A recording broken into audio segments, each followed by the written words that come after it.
1010, investigated reported disturbance at Acer Plaza. 10-4 dispatcher, verify address.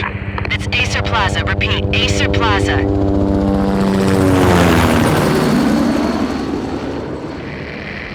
Shots fired on the rooftop. An assault in progress at Acer Plaza. Repeat, an assault in progress.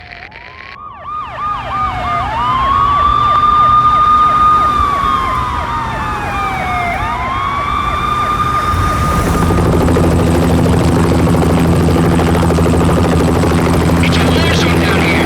1085 dispatcher, need additional units. Additional units now. Officer in danger. Officer in danger. 10-5, please repeat, 10-5, all units, emergency. Officer in danger, Acer Plaza, repeat, Acer Plaza, all units. They were all dead. The final gunshot was an exclamation mark to everything that had led to this point. I released my finger from the trigger, and then it was over. To make any kind of sense of it, I need to go back 3 years. Back to the night the pain started.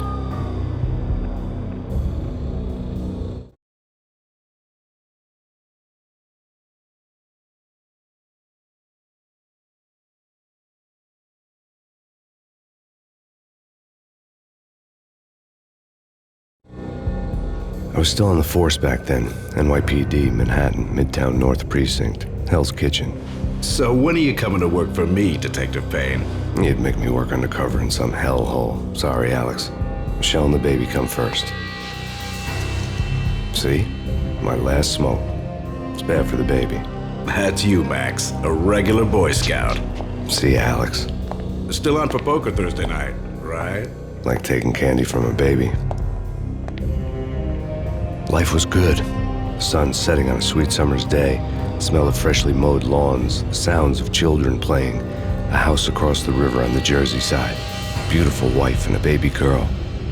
The American dream come true. Honey, I'm home. But dreams have a nasty habit of going bad when you're not looking. The sun went down with practiced bravado. Twilight crawled across the sky, laden with foreboding.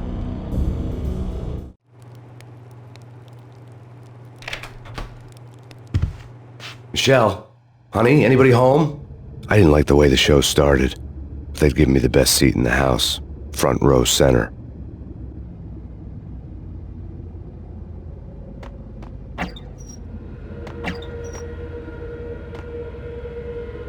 What the hell? Something ugly had been tattooed on the wall, a map of things to come. It was a poison syringe, a magic tag full of diabolical meanings.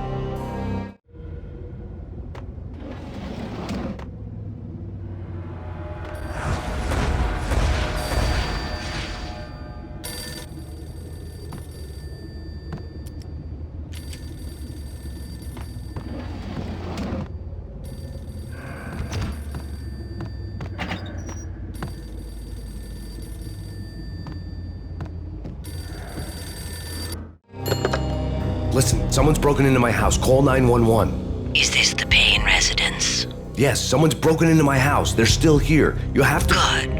I'm afraid I cannot help you. Who is this? Hello?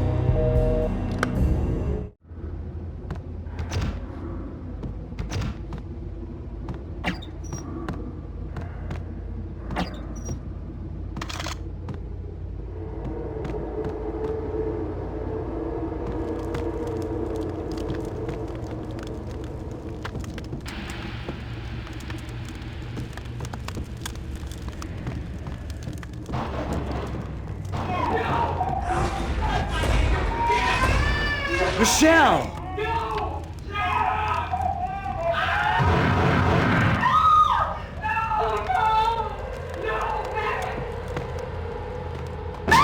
Michelle! Please! It's coming. Freeze! NYPD, drop it! Coming! Lieutenant! I'm gonna hurt you. No, please God, no.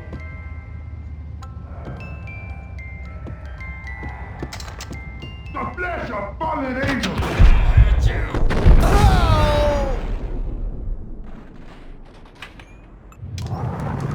No, no, no, God, no, please, Michelle.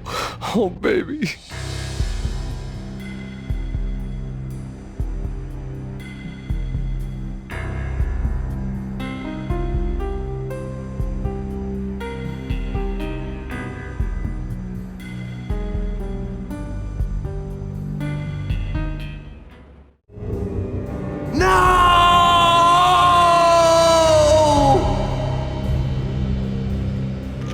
That was 3 years ago. Everything ripped apart in a New York minute. The killer junkies had been high on a previously unknown designer drug, Valkyr, V. After the funeral, I told Alex I'd be transferring to the DEA. It took us 3 long years to get a break in the Valkyr case. Then, finally, 2 months ago, a dime dropper tipped us off that Jack Lupino, a mob boss in the Punchinello crime family, was trafficking. I went undercover, infiltrated the worst mafia family in New York.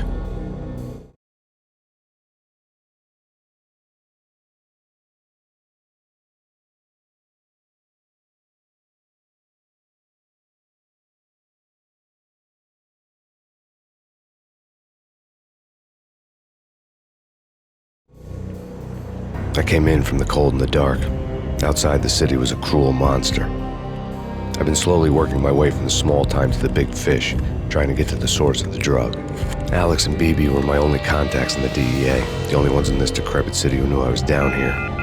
BB here. Something urgent has come up with Jack Lupino. You need to meet with Alex immediately at the Rosco Street station. I hadn't had a face-to-face with Alex since I'd gone undercover. Outside, the mercury was falling fast. It was colder than the devil's heart, raining ice pitchforks as if the heavens were ready to fall. Everyone was running for shelter like there was no tomorrow. It didn't get any better when I got to the subway. The feeling hit me like a point-blank shot straight in the face. Something was not right about this. My Beretta stirred nervously under my coat, but the train doors had already shut behind me, and I was in for the ride.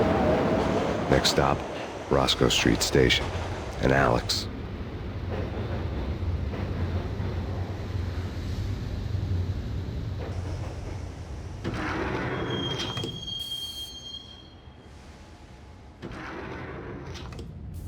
The station was drenched in gloom. Alex was a ghost, nowhere to be seen. I'd have to look for him.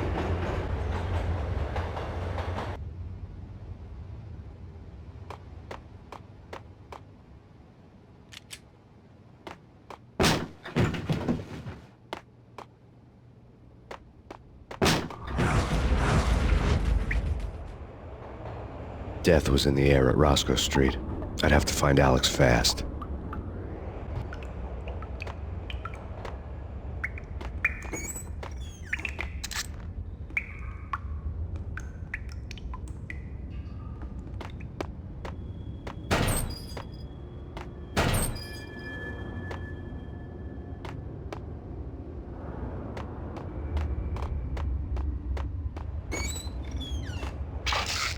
The pills would ease the pain.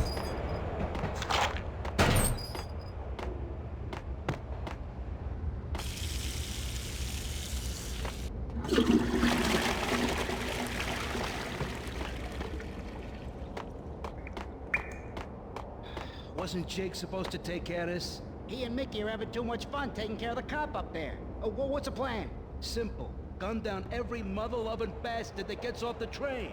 Sweet. Didn't the train go already? No idea. Let's just wait and see. Hold it!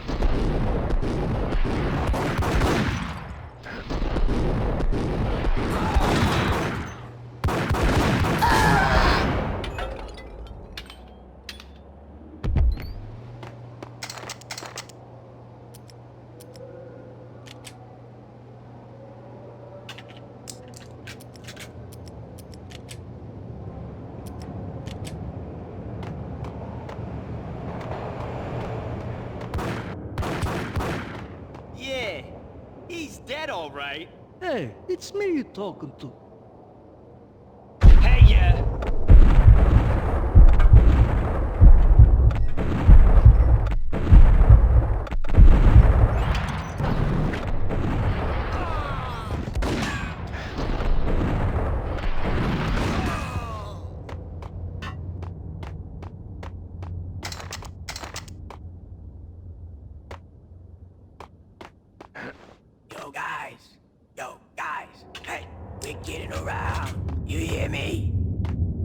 What is this, a joke? Hey! Any day!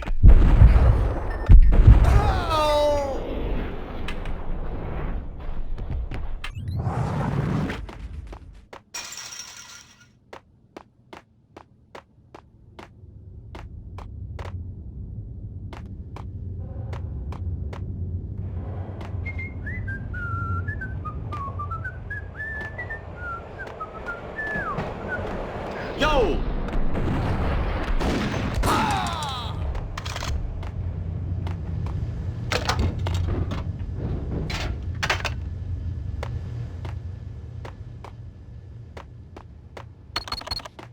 The security panel let out a mocking cackle. I'd need the right code.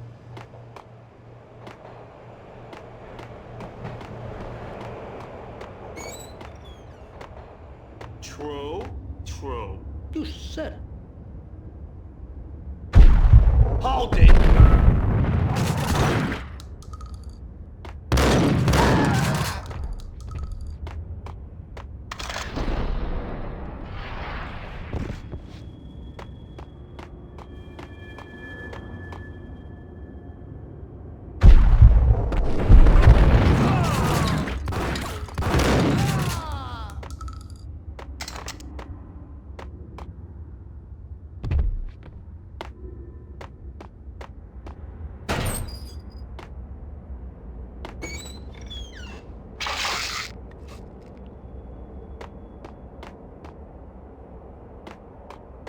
While looking for Alex, I had ended up in the middle of a big-time crime operation.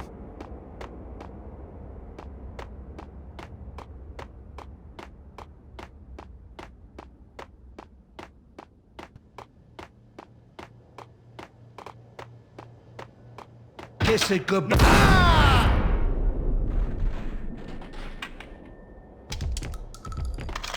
You saved me, man. What's going on here? A massacre. These armed thugs just appeared from nowhere. We need to get help. I can make the call from the control room 1 floor up. Can you take me there? Sure, sounds good. Follow me.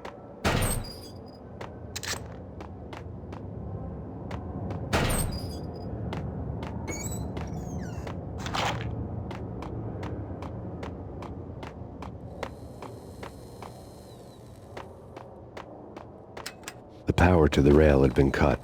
I'd have to get it back on to get the train moving.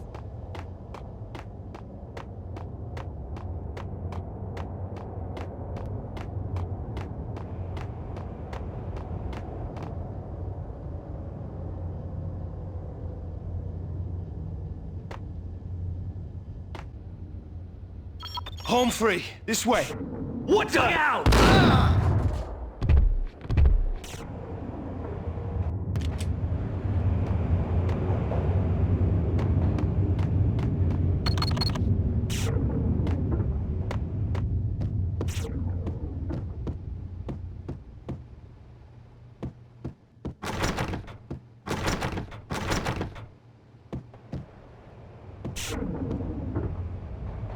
Whack the sucker!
The train lit up like a Christmas tree. The power was back on.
The rusty door led to an abandoned part of the station, closed off since the early 40s.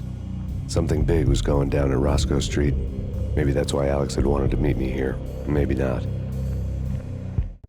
One way or the other, I was gonna find out.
The door had been welded shut ages ago and the bomb was missing a detonator.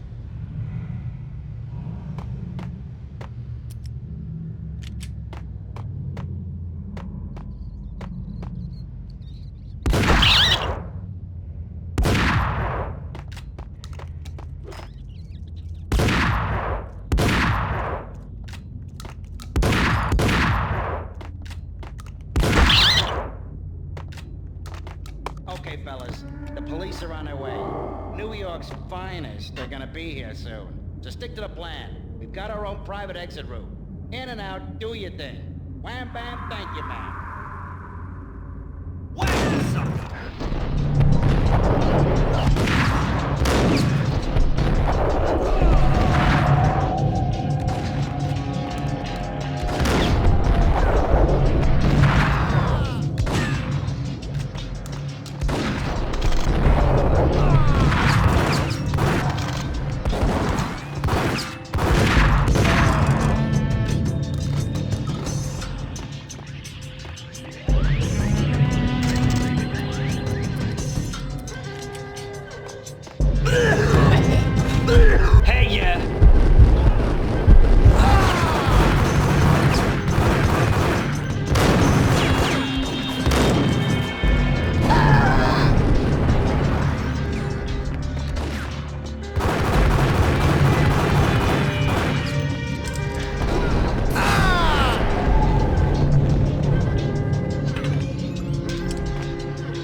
to you now live from the crime scene. Who is this?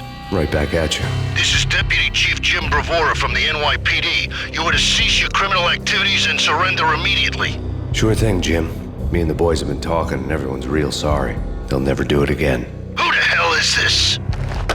Being placed at the scene of a bank robbery wouldn't have tipped the odds in my favor.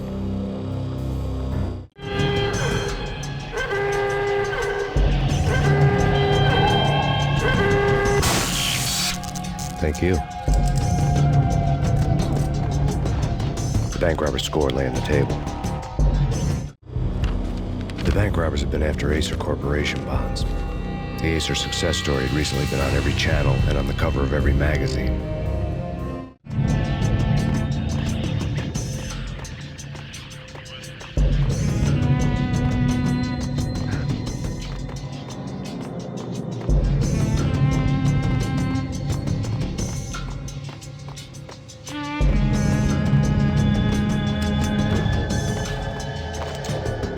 The bank robbers had left their tools on the table.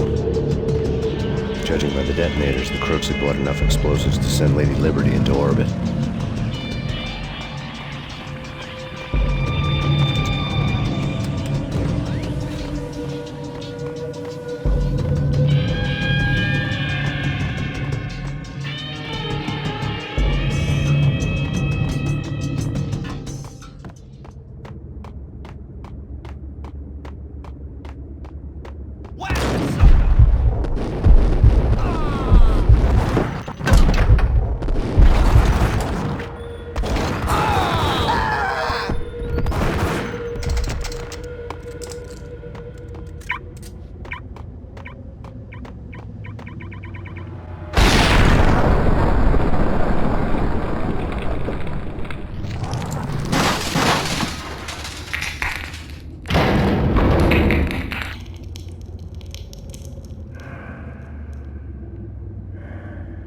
Hold it!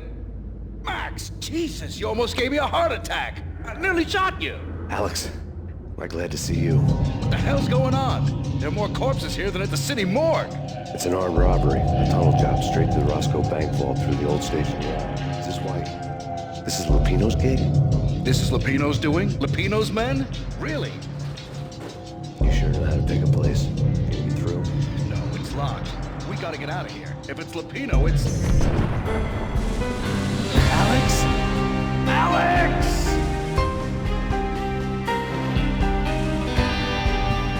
There was nothing I could do.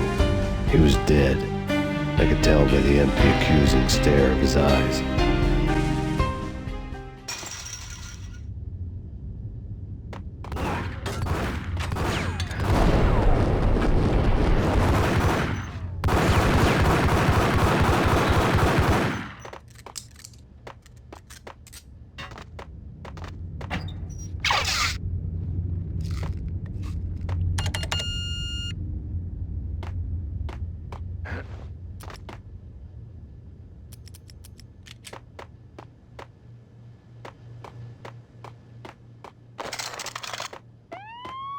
Let's get the hell out of here! We'll be fine. Just take it easy. I'm allergic to sirens. We gotta get moving. Shut up, okay? What?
Alex had kept me relatively sane for the past 3 years.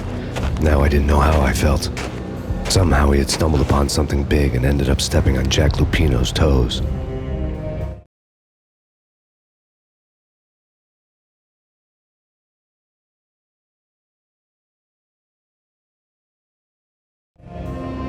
Lupino ran his racket of sex, drugs, and contract killings from a sleazy hotel in a slum block of tenements. The NYPD was closing in. I could hear the sirens. Their wail was a crescendo. Lupino thought he could get us by taking Alex out and leaving me to take the fall for it. All he had gotten was my attention. I went for the hotel first. It was a sad old thing with flickering lamps and faded colors, cheap mobster punks and tired-eyed prostitutes. I walked straight in, playing at Bogart like I'd done 100 times before. The place was run by a couple of murdering mobsters with shark smiles. The Finito brothers. Ladies and gentlemen, it's the pain in the butt. Pain to the max. You're killing me. Did you make that up yourselves, or you get some wino downstairs to come up with it? Don't answer that. A rhetorical question. I got something for the boss. Lupino around? That kind of depends on who's asking. A friend or a junk squad plan. Don't answer. It's one of them, how do you put it, rhetorical questions. Lupino ain't here, but he said bye. Lupino wasn't in his cheap hotel. Instead, I ran into the Finito brothers.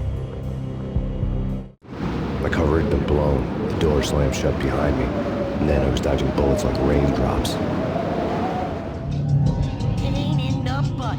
Ha ha! Pain to the max. Junk squad kid. Got a ticket to Marble City for you.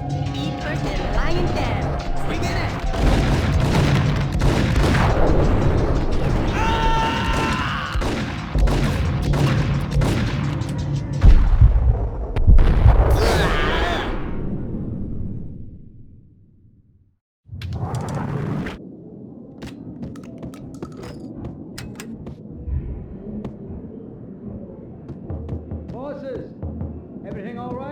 A letter on the desk caught my eye.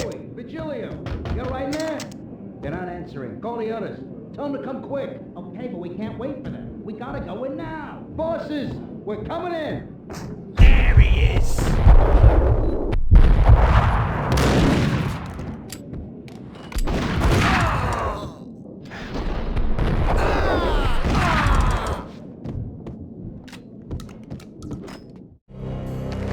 I had met Lupino only once. The gangster ran all his rackets through his right-hand man, Vinny Gagniti. Gagniti was a high-strung whiner on the verge of breaking apart, like an overamped Energizer bunny. He had the brains to run the business, but he lacked the balls, always falling short, taking his frustration out on underage addicts and call girls. The V deal goes down at your hotel. Jack's exact words, quote, "Vinny, you're in charge of this one," unquote. Rico Muerte's coming to see it through. Anything goes wrong and everybody's gonna get dead. Goes double for you. Treat this guy real good. Anything he wants, you give him. Don't screw this up or you're finito, finitos. A V deal meant added security, locked doors, lots of nervous thugs with itchy trigger fingers. I'd seen nothing coming in, but that didn't mean it hadn't been there. Rico Muerte was a regular Kaiser Soze, a spook story told to keep the apes in line. 313. The Finitos had scribbled Muerte's room number on the note's margin.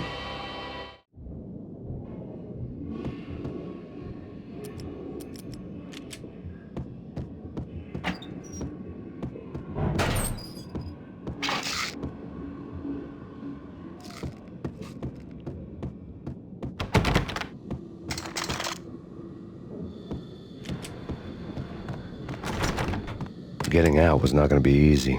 The staircase was locked and the elevator had been busted for a decade or more.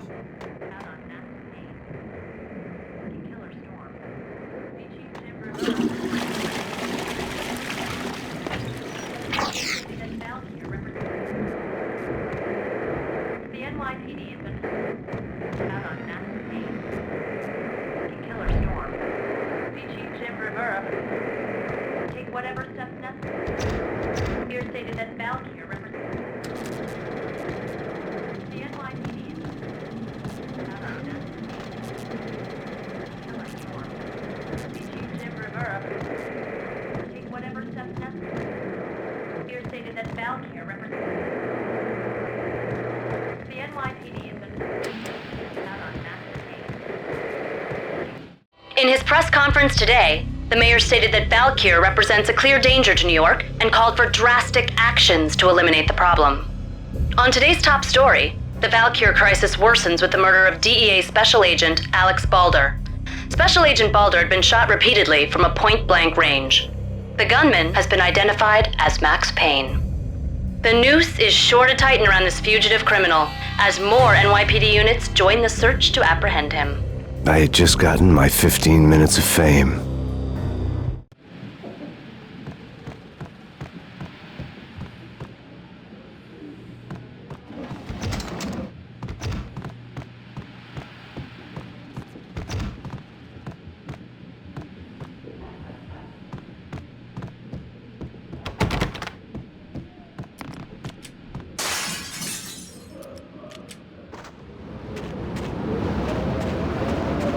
Something's wrong with the bosses. Payne's there and they're not answering. Let's go already. Payne's gonna pay in spades. Hold it!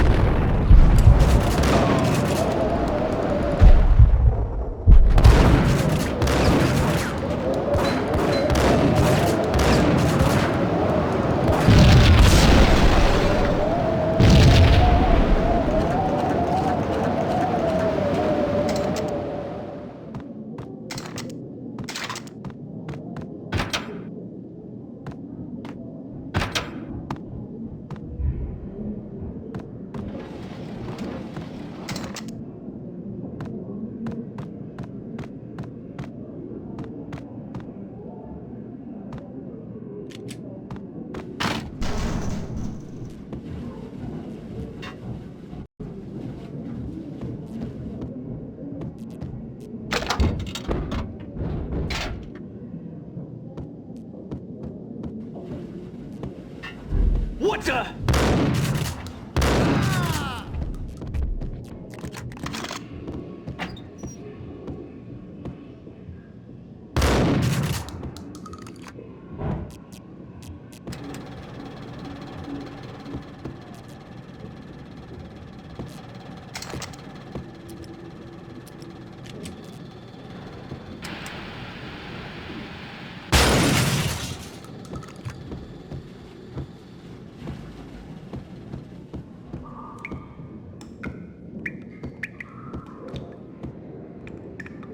Previously on Lords and Ladies. Lady Amelia, Marquis Valentine asks for an audience. Thank you, Lawrence. My lady. My lord. And now, an all-new episode of Lords and Ladies, brought to you in part by Acer Corporation.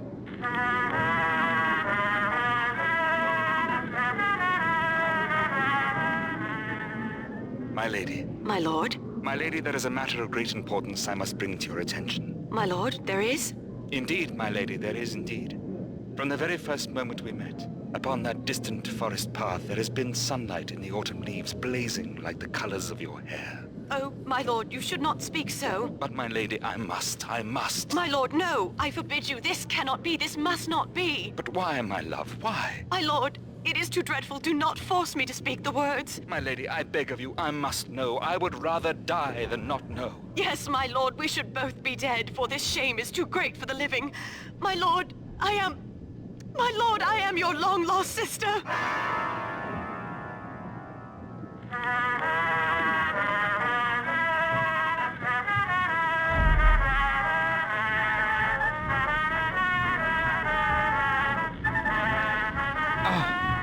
Lady Amelia, so tragic. Will they ever get together? Hey!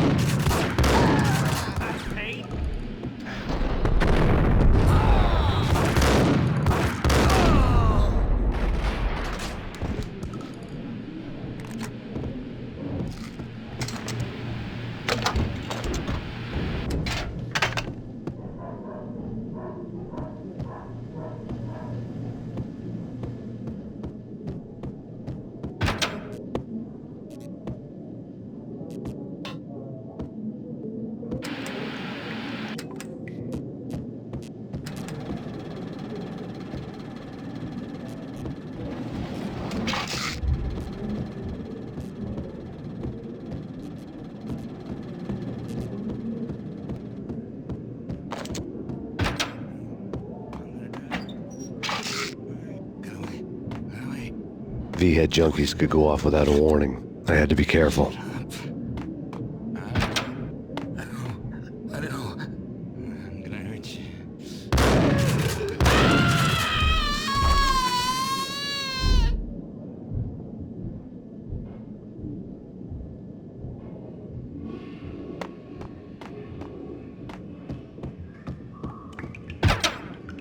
There he is!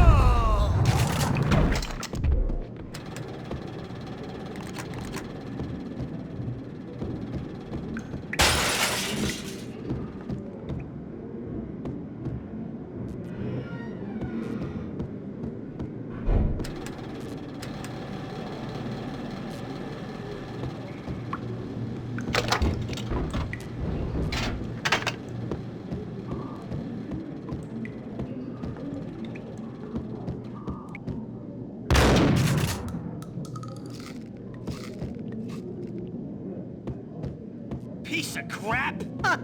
Ooh, kill. Whack the sucker!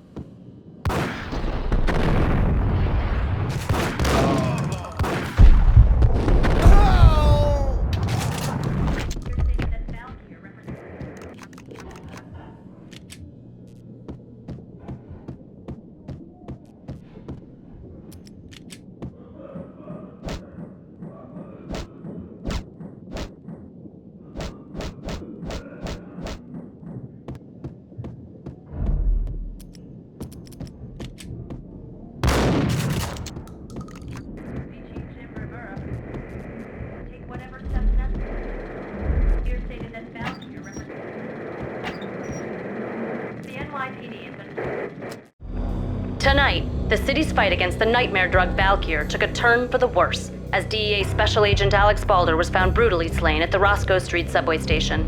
A suspect was seen leaving the site only moments after the shots had been fired, and the NYPD is currently in pursuit of Max Payne, a repeated felon believed to be armed and extremely dangerous.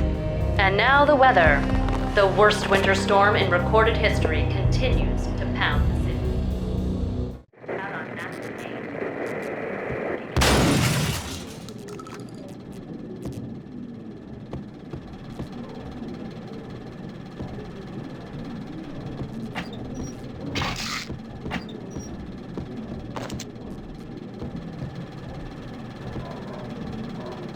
This party had been dead for a while. I couldn't say I was sorry I'd missed the show.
I'd found Muerte's room.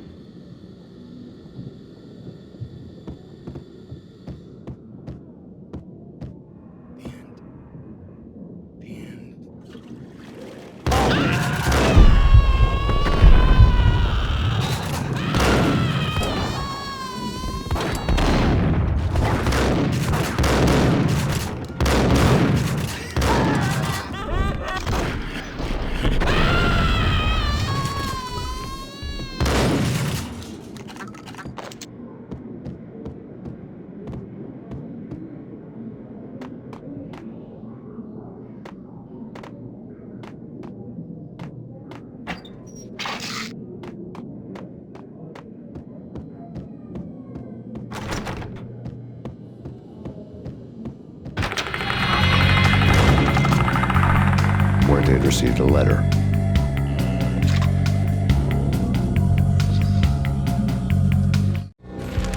Our investigation had turned up nothing to link Angelo Punchinello, the head of the Punchinello family, to Valkyr. All tracks had ended with Jack Lupino. The letter in Muerte's room was signed by the Don himself. It was the first hint that the Kingpin knew what was brewing inside his syndicate. The trouble you got into after the Chicago screw-up. The Punchinello family bailed you out. You have been waiting for a chance to pay us back. One of our trusted boys has a monkey the size of King Kong on his back, and we need your special skills for backup on a major deal. Collecting evidence had gotten old a few hundred bullets back. I was already so far past the point of no return I couldn't even remember what it looked like when I had passed it.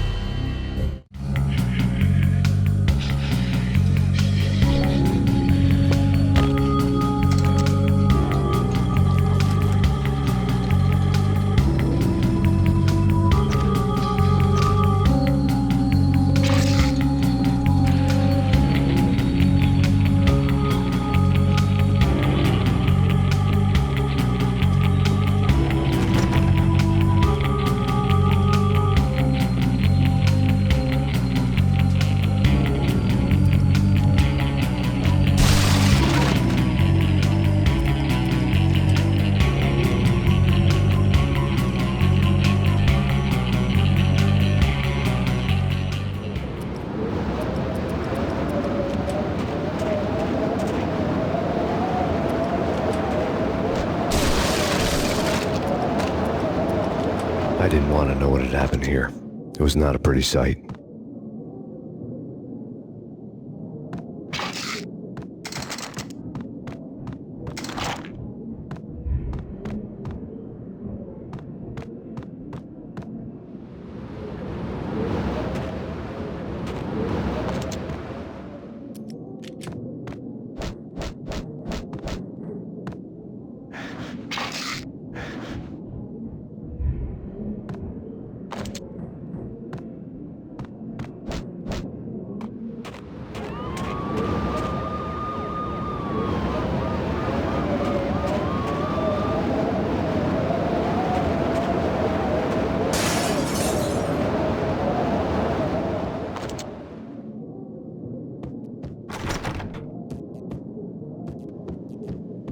True. Get him!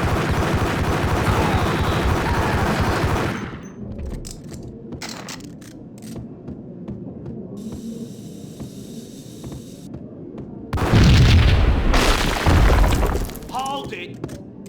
Told you. God damn! I thought it was a bomb for sure. Nah, the Russian wouldn't dare. This has been waiting to happen. I thought it was a bomb.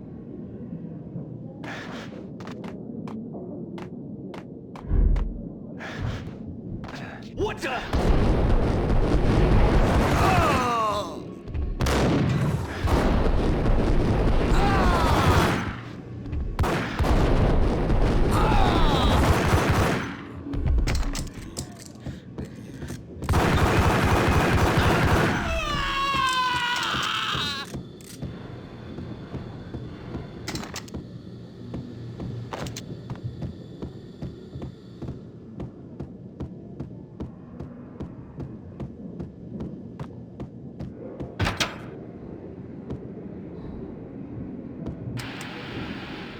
The hooker had left her diary on the table.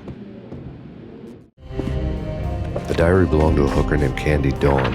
The read would have made a vice cop blush. Had talks with the mystery hag over the phone again. Sent her the latest One-Eyed Alfred tape. As long as the hag keeps paying for the tapes, the old man could come every day for all I care. She had a nice sideline, making secret X-rated flicks of her clients and selling them to the highest bidder. It would get her killed if her V-fix for the day didn't do it first.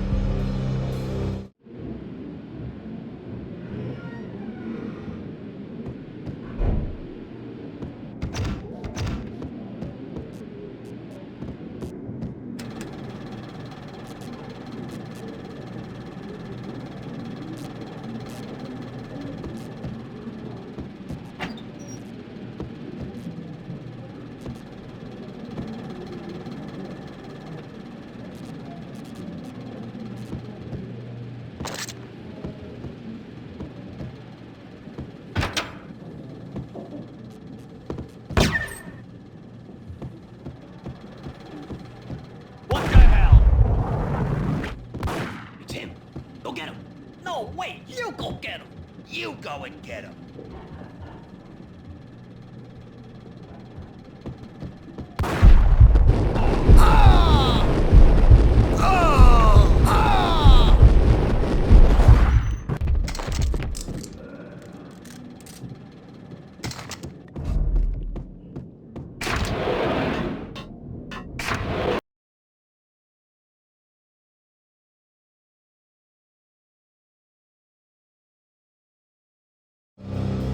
The old service elevator rumbled down to the bowels of Jack Lupino's hotel.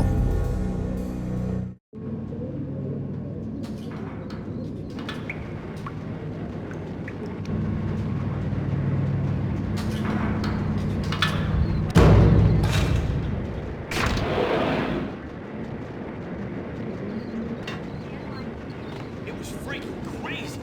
The cops were doing a full-scale siege next door. More traffic than rush hour. I mean, bleeding bastards running back and forth, Ronnie and Jimbo to throw, and in the middle of all this, there we were. I didn't give a damn, just going with the flow. So what happened? Nothing happened. We got the explosives, dumped the cargo, we were home free. Jesus.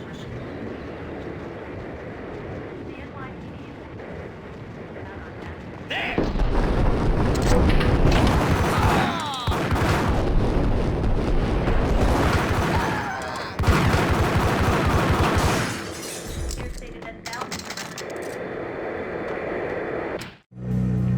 A winter storm warning is in effect in the whole tri-state area, as both freezing rain and heavy snowfall continue. Many roadways are already closed, and people are advised to stay indoors.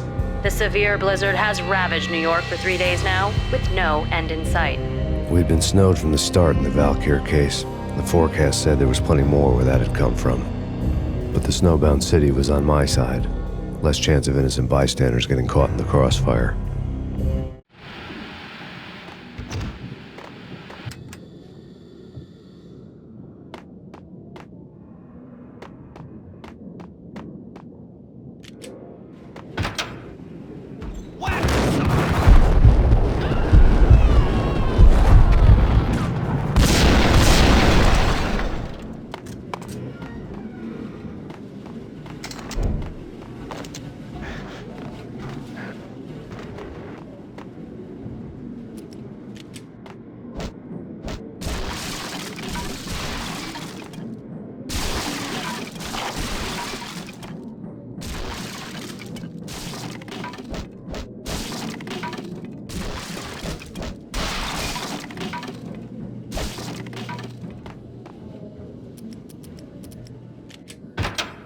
What the hell?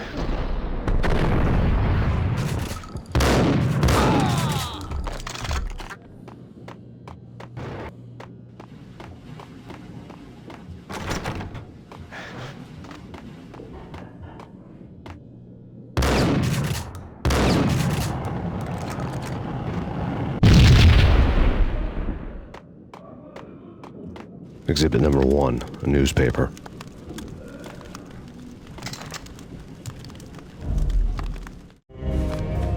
A dead man tied to a chair lay on the boiler room floor.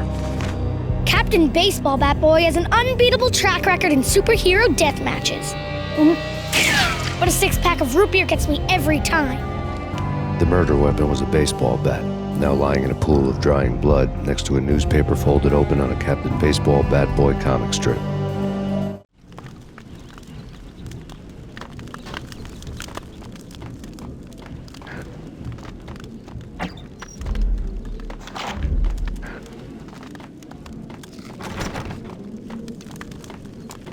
Take vampire movies. Why are they always set in LA or Mexico?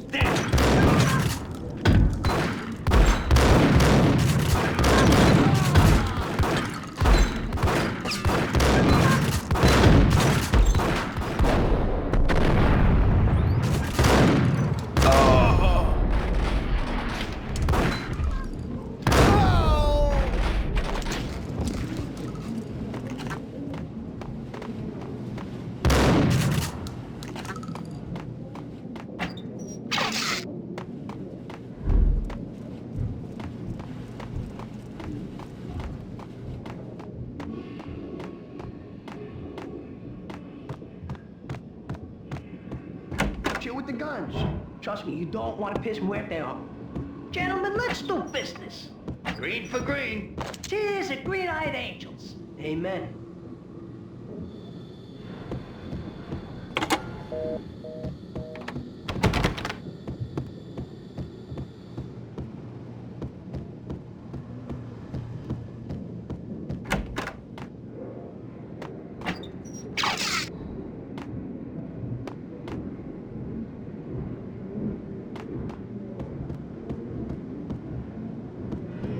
A locked door barred my way.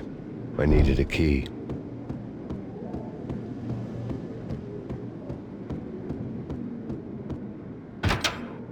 Whack the sucker!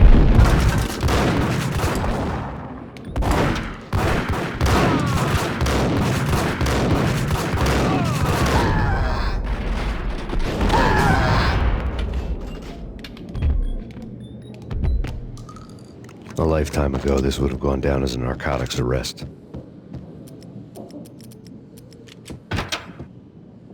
There was a key on the table.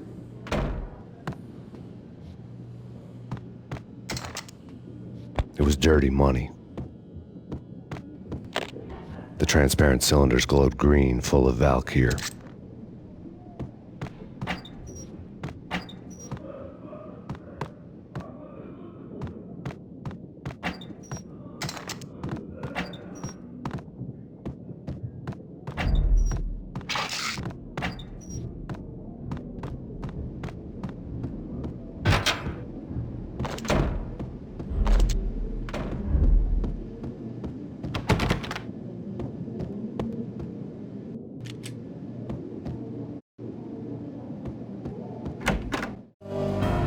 Two mad dog killers, ready to murder each other. They step into the next room, and I'm thinking, now they're gonna do it.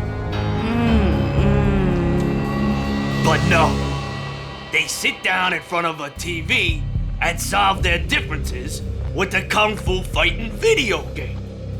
I tell you, Candy, I was so depressed, I strangled them both with the video game cables. Oh, Rico, you're so bad. I am, ain't I?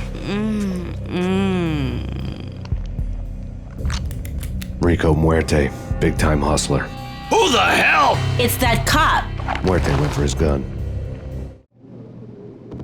Do something.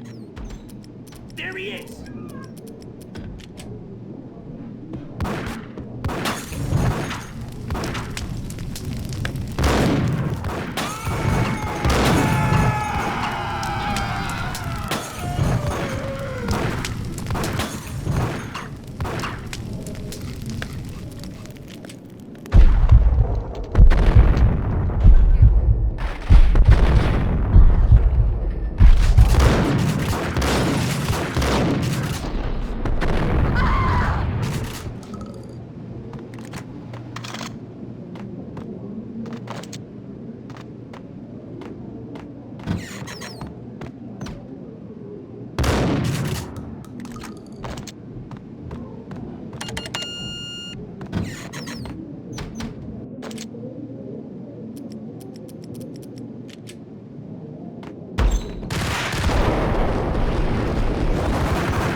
The antique switchboard was still in use.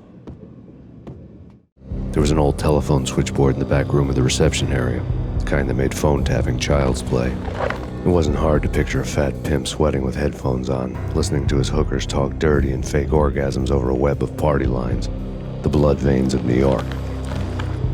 Right now, there was a different set of moans and groans going on. Boss, Cornelia, this Max Payne. started capping us. He killed him. Are you freaking kidding me? He's just one lousy cop. You better be freaking kidding me. Whack him. What's the freaking problem? Hello? Answer me. Hello? The word was out. A deadly virus released into the city's corrupt circulatory system. Something wicked this way comes. Max Payne at large.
Turn around, walk away, blow town.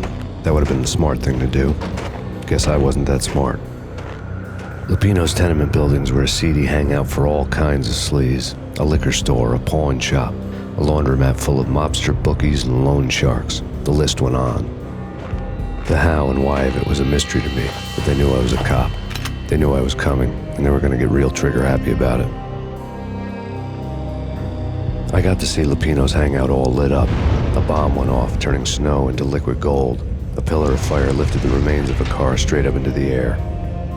The flames were highlighted on the hood of a black Mercedes-Benz as it coasted down the street real slow, as if the driver didn't have a worry in the world. I got a good look at the man riding shotgun. It was Vladimir, the head of the local Russian mob, the fly in Don Punchinello's soup. The ringing in my ears was the sound of a mob war being waged.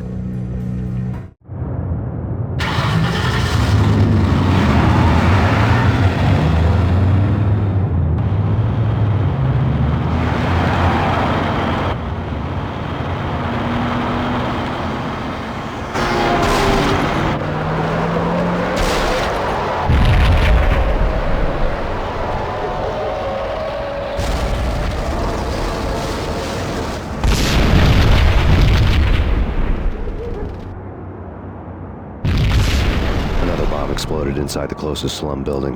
It was a lucky break. The goons inside were spooked, but luck always came with a price tag. More bombs could still be ticking inside, and the cops would already be on their way. Jack Lupino's suite was on the top floor. At least it used to be, before the explosive makeover.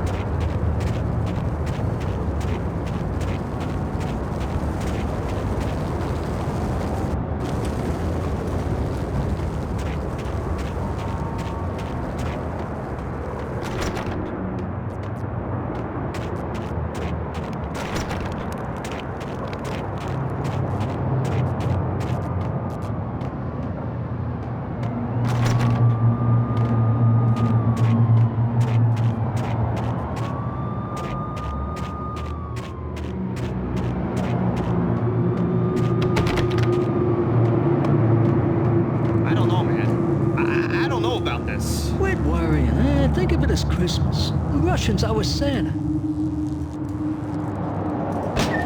Hold it!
The headlines were screaming bloody murder. The storm was a screaming duet with the approaching prowl car sirens.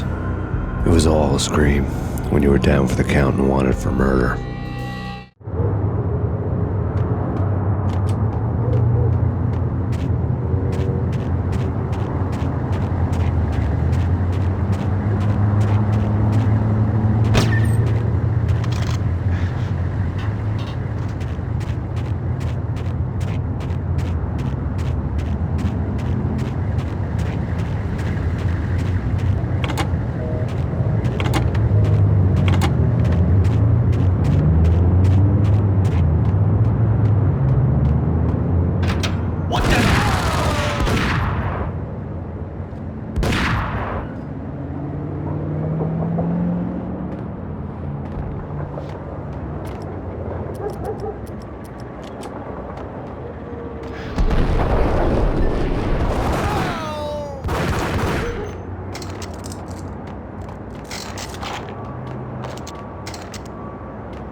The whole building was rigged with explosives.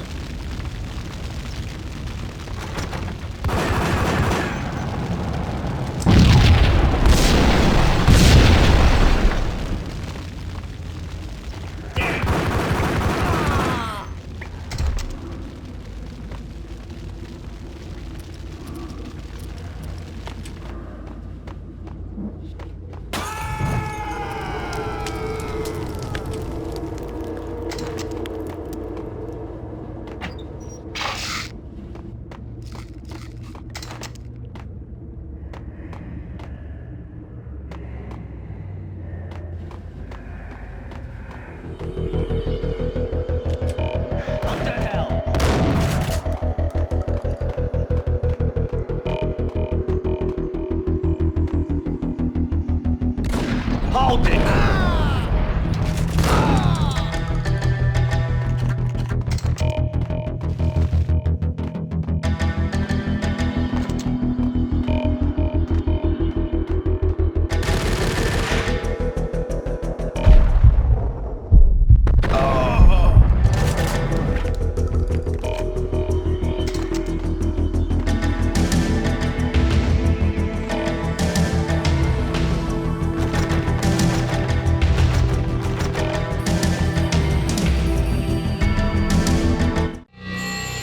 A beaten-up phone in the entrance hall was ringing. It could have been just a junkie in need of a fix, but it turned out to be something more sinister than that. Am I speaking to Mr. Payne? Who wants to know? My name is Alfred Woden. You must hurry. The police are on their way. Tell me something I don't know. They know you're there. How?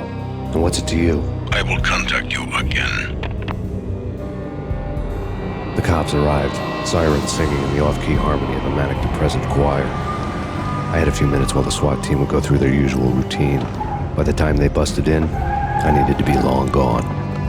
Max Payne, this is Deputy Chief Jim Bravura from the NYPD. Drop your weapons and come out with your hands above your head.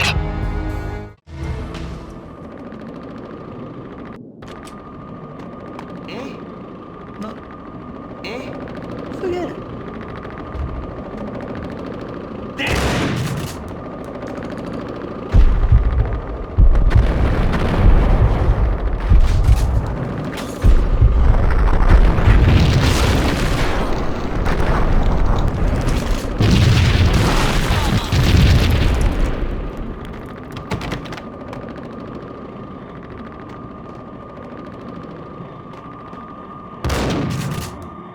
Someone had left a letter on the counter. Suddenly it all made sense. The bombs, the Russian mob boss making an appearance in person. Gagnidi was his usual self, all talk and no walk. After our hit, the Russian has only a couple of guns left and they can be bought. There's no freaking way he has the guts to try anything after that. As it turned out, the Russian had plenty of guts. One thing you could count on, you push a man too far and sooner or later he'd start pushing back. NYPD! Payne, this is your final warning. Surrender or we'll be forced to take action.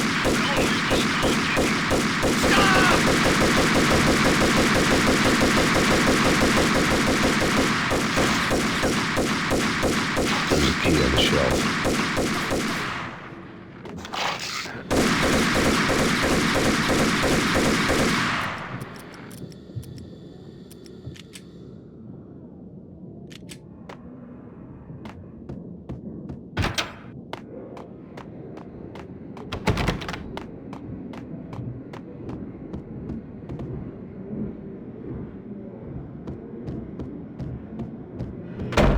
Yo!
The bombs had destroyed all the stairs up to Lupino's office.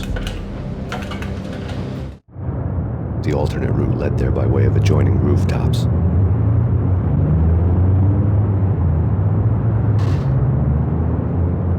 It's never been this cold. Never ever. It's like the sky's falling. Yes, sir.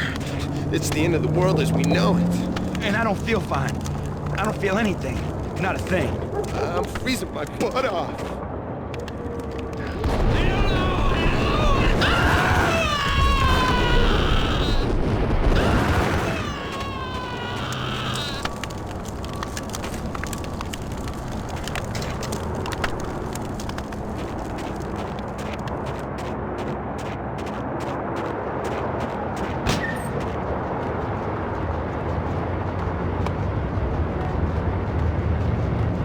To get to the roof, I'd need to get to the elevator through the locked door up ahead.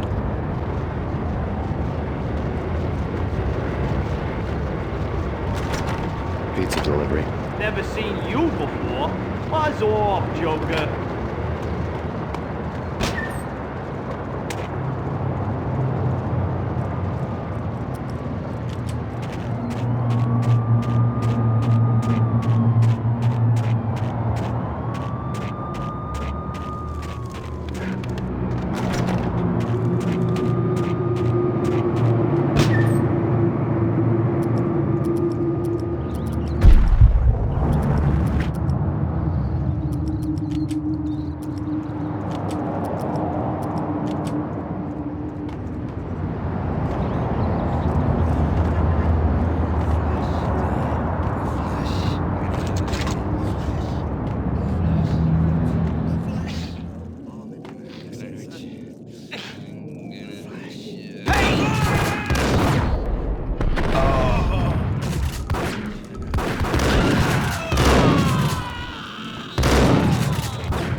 No, don't shoot. You know the clowns at the laundry? Me? No. You're no good to me then. What? No, the laundry, yeah. I know him, yeah.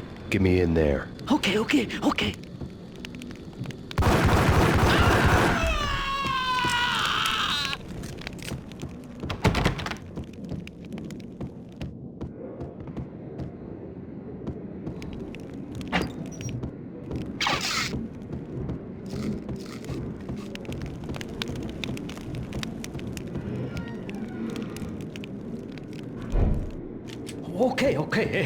I'm with you. Just lead the way.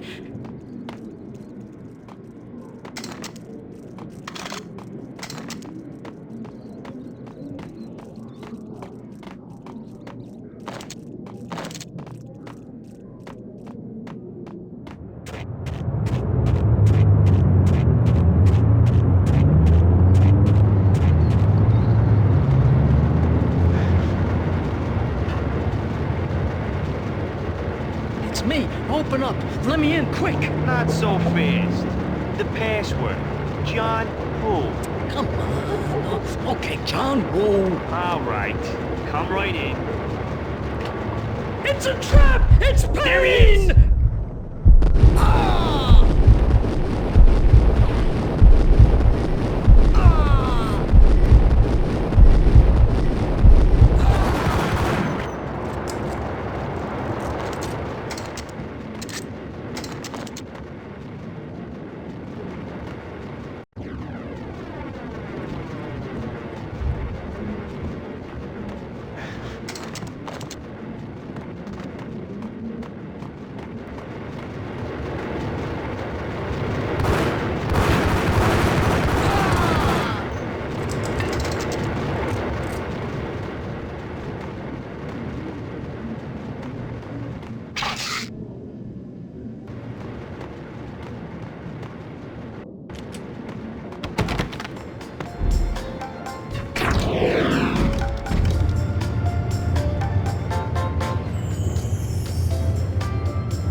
that Vladimir represents... Be out soon. Out on massive pain. Killer storm. Reaching Jim Rivera. Whatever steps necessary. Here stated that Vladimir... Hey! The NYPD is out on massive pain. Killer storm. Reaching Jim Rivera. Take whatever steps necessary. Here stated... New York City is in crisis tonight, with reports of Valkyr-related gang war in the streets of the Bronx. Apparently, Max Payne, wanted for questioning in connection with the slaying of a DEA special agent earlier tonight, is waging a one-man war against his former partners in crime. Among the list of casualties so far are notorious mafia members Joey and Virgilio Finito, as well as Rico Muerte, himself a fugitive from the law, and a suspect for several murders in the Chicago area. The NYPD has been placed on full alert. A citywide APB has been put out on Max Payne. Deputy Chief Jim Rivera has promised to take whatever steps necessary to bring him to justice. What those steps may be remains to be seen. For NYCNN TV News, this is Kira Silver.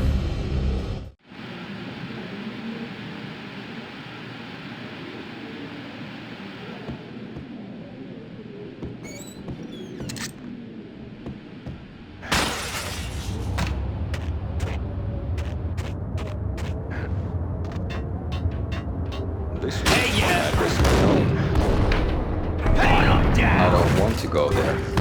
It's the last place. But that's where I always end up Only go. But someone who looks the part down to the finest detail. Except that he's evil. I'm hiding in the shadows, watching it all unfold. The flamingo speaks. He can speak here. It says, "Mirrors are more fun than television." That's mirrors are more fun than television.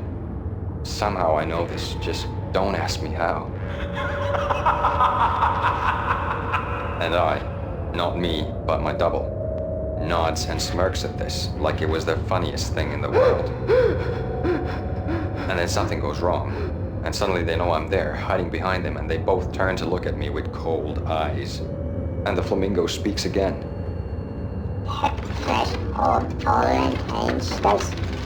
I have no idea what that means.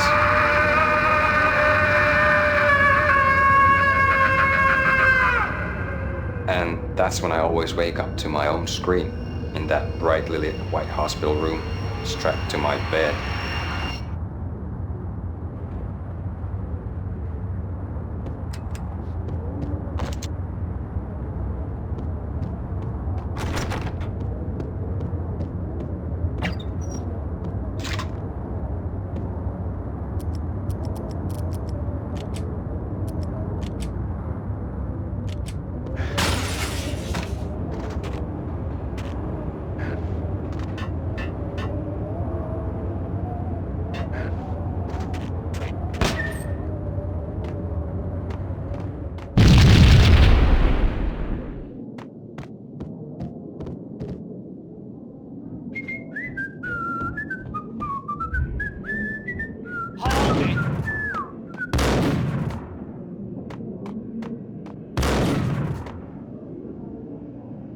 Red, blue, or green? It's always red or blue in the movies. So, green? No, not the green.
Vinny Gognitti. Just the man I've been killing to see. Payne?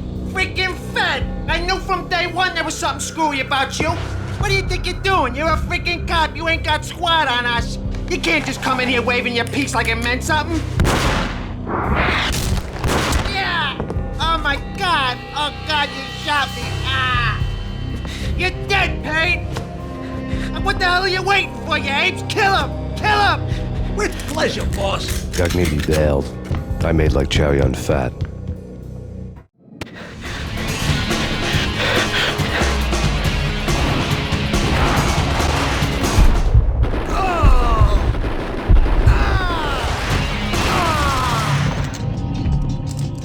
A crumpled letter lay on Gognitti's desk. The letter was addressed to Don Punchinello, but Vinny had never had the nerve to finish it. Jack's gone voodoo. Just the other night, he shot Dino because he wanted to see what his brains looked like splattered on the wall. He's a freaking mad dog. We're running out of men and business fast. Gognitti had been living in mortal fear of his boss. Jack Lupino was a psycho.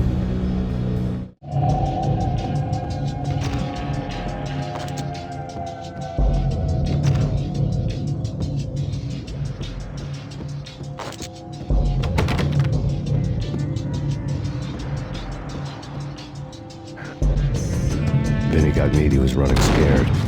He could run, but with a bullet in his stomach like a broken bottle of Tabasco, he was quickly running out of time. He knew where his boss was, and I wanted to square things up with Jack Lupino. Gognitti would be moving fast. I don't know about angels, but it's fear that gives men wings.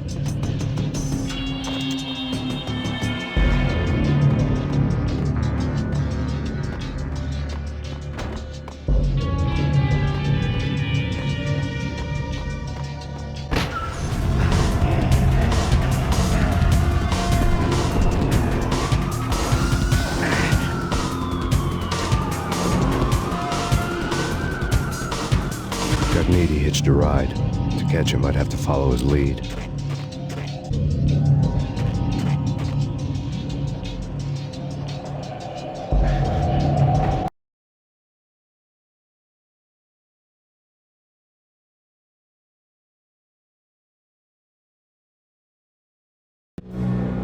This was my second train ride of the night. The way it started didn't promise anything better than the last one. Freezing wind tearing at my face like sandpaper and razors, ice hard and slick under my hands and feet. And somewhere in the background, the wail of sirens, the city howling after me. New York sped by and fast forward. Dark rooftop water towers and a dead forest of antennas and chimneys, all a blur. When the train he was riding slowed down, Gognitti made his move.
It's Payne! He's coming down the stairs! Shoot the bastard!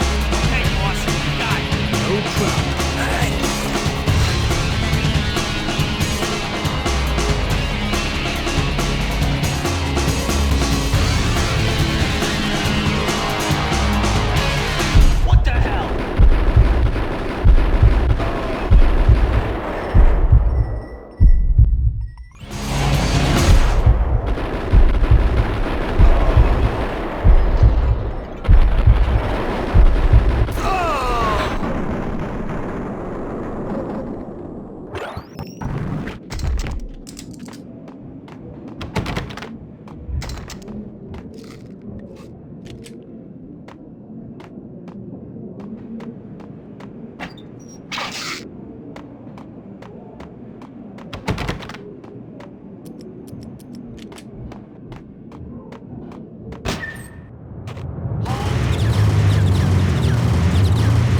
Max Payne has nowhere left to go. We are very close to capturing him. You'll get a full statement then. Right now, I've got better things to do, ma'am. That was Deputy Chief Jim Rivera from the NYPD with no further comment at this time.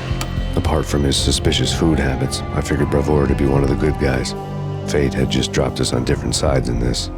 But when it came to capturing me, he was way out of his league. I had already ditched the cops a couple of rooftops back. For now.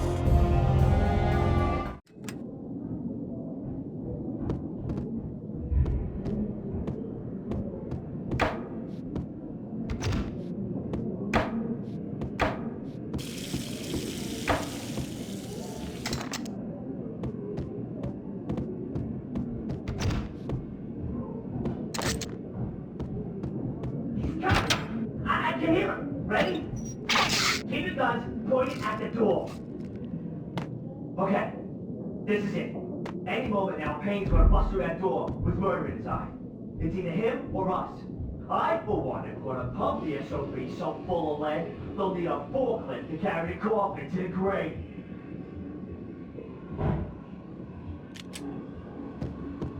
Gun him down!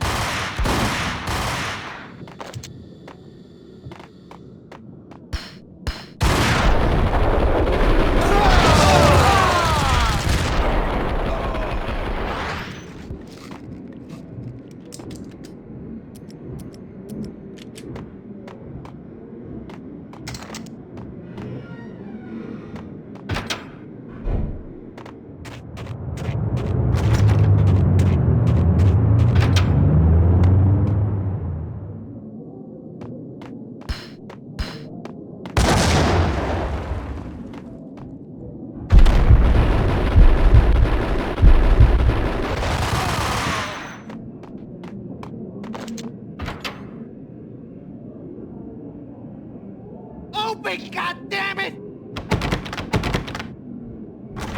Payne! I'll kill you, you lousy freaking cop!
Gagniti ran out of steam in a dead-end alley with steam boiling out of the sewer grates like all the fires of hell were burning high beneath us. It was shakedown time. Where's Lupino? Screw you! Bad start, Vinny. Ah! Police brutality! I rate pretty high on that. You can't just hurt me in cold blood! Just keep telling yourself that. Listen good, Candyman. I'm not gonna be anybody's fall guy. I wanna know where your boss is hiding. There was no glory in this. I hadn't asked for this crap. Trouble had come to me in big dark swarms. The good and the just were like gold dust in the city. I had no illusions. I was not one of them. I was no hero. Just me and the gun and the crook. My options had decreased to a singular course. I'll tell you, just don't hurt me no more. Lupino's at Ragnarok, the nightclub. Book me, take me in, hold me to the freaking jail, just don't hurt me. Your rights will be read at your funeral.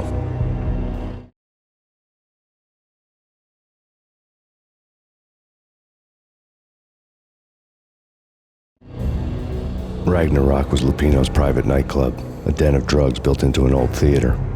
I knew what waited inside. V had junkies ready to explode in random acts of senseless violence, and Lupino's goon squad, the worst stone-cold killers this side of hell.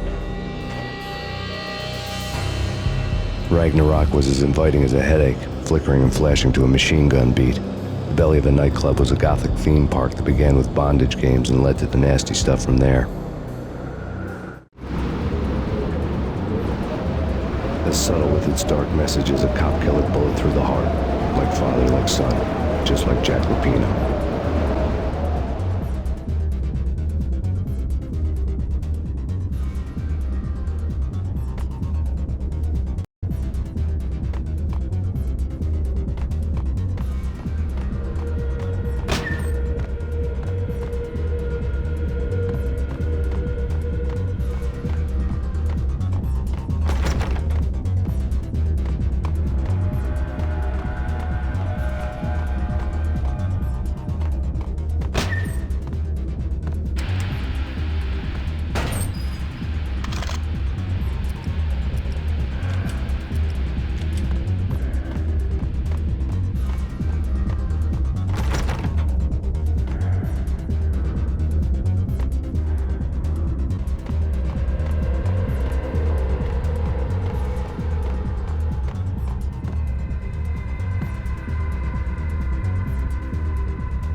Had never been a bestseller. Given the setting, I was surprised to find that somebody had been passing time reading. The paperback was entitled The Age of Murder and Storm.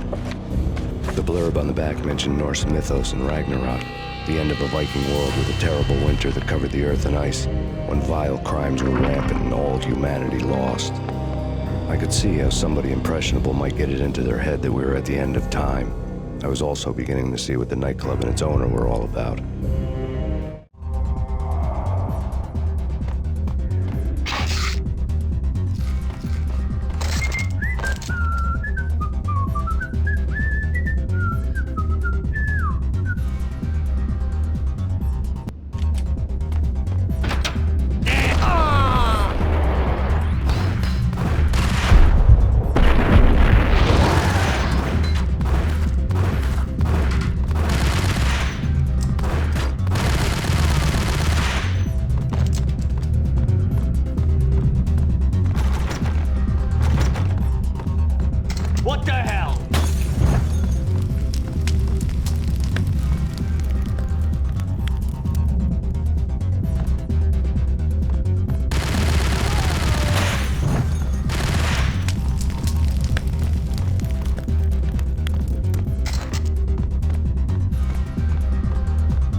Books on the occult had been piled on the table.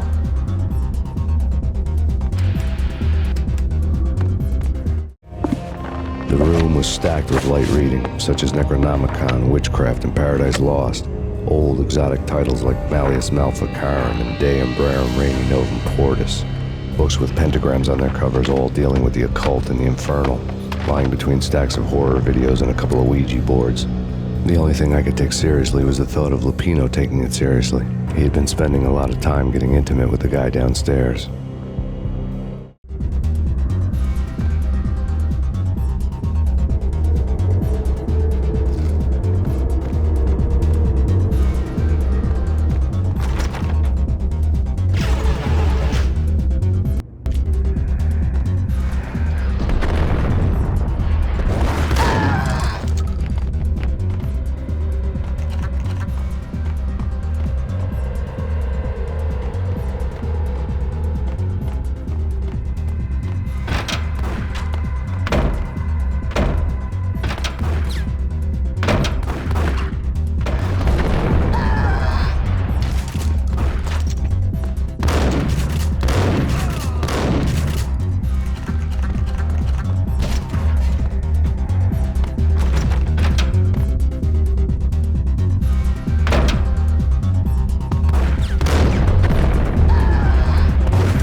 Karaoke never was my scene.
What the hell?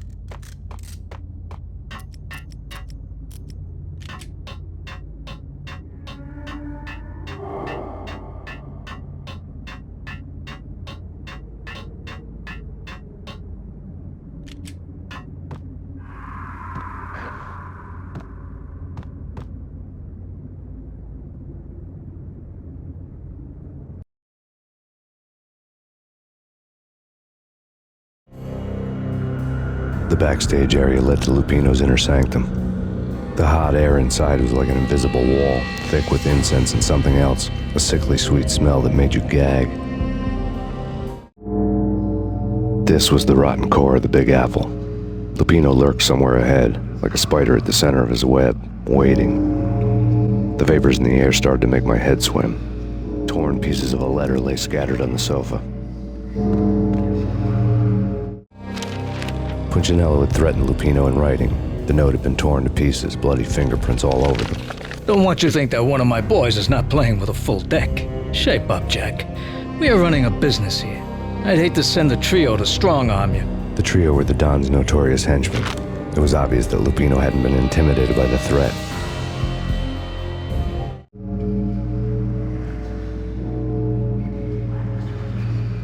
Lupino's notes covered the table. Jack Lupino was crazy, all right. The table was scattered with notes of demented arcane nonsense written in rusty blood, a mishmash list of demons, devils, and dark gods evoked. Beelzebub, Asmodeus, Baphomet, Lucifer, Loki, Cthulhu, Lilith, Hela, blood given to you all. He was after that old Faustian deal, your soul for power and fortune. Just sign on the dotted line with your blood.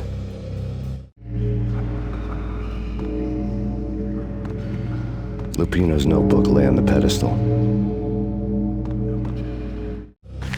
Jack Lupino was crazy, all right. Mythic wolves, let loose to devour the sun and the moon. Lupino is the wolf. I'm Mr. Beast, the big bad Fenris wolf. I'm the end of the world man, wearing the flesh of fallen angels. After Y2K, the end of the world had become a cliche. But who was I to talk? A brooding underdog avenger alone against an empire of evil, out to right a grave injustice. Everything was subjective. There were only personal apocalypses. Nothing is a cliche when it's happening to you.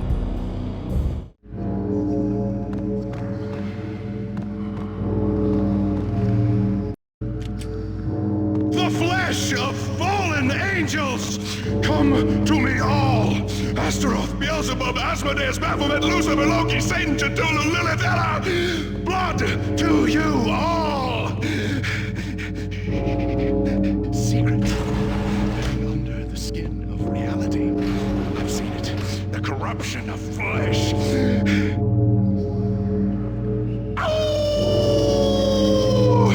I'm the wolf, yeah!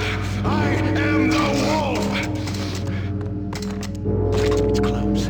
It's coming. You have come. A witness to the end of time. It's now!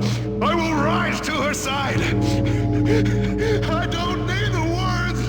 I'm beyond the words!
I had known there'd have to be a catch in it somewhere, and this one was the Empire State Building of catches.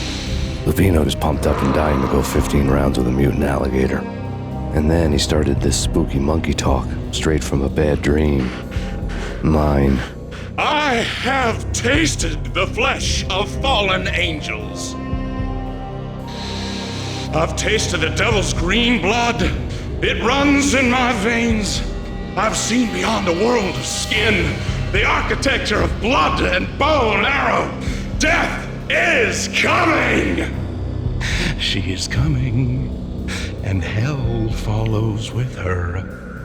This is the twilight winter. I am ready to be her son. Her time is now, and all who stand in her way must die!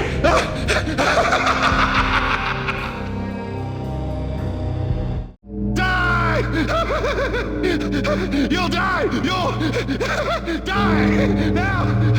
All die!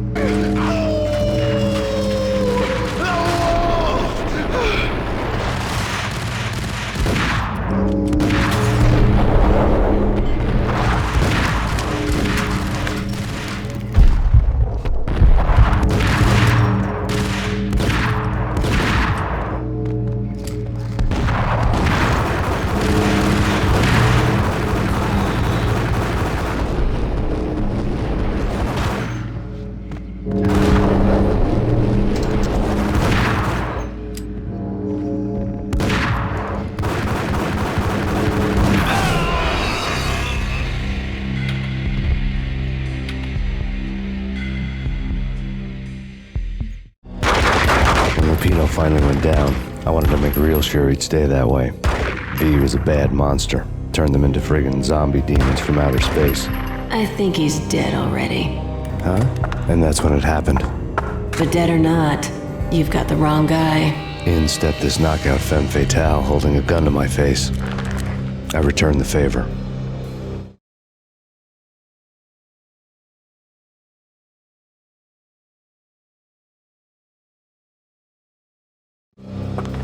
Lisa Punchinello was the Don's wife. Mona Sachs, Lisa's evil twin. Your safety's off, evil twin.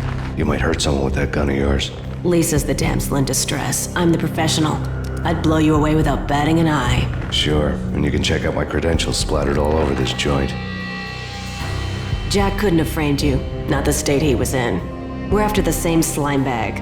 Angelo Punchinello's the one who murdered your friend and framed you with it. You know this for a fact. I've got my sources. I don't have a clue these days. I just shoot them as they come. Who put a contract on the Archfiend? This one's mine. I hate the guts of that sadistic wife-beater. Why not pool our bullets for this one? I thought you'd never ask. My finger was starting to twitch. How do you like your whiskey? I'm easy, as long as you don't try to slip me a Mickey. You're a real angel, Max. It was good stuff. Tasted sweet as honey going down. Nothing personal. Can't risk you going berserk and getting Lisa killed.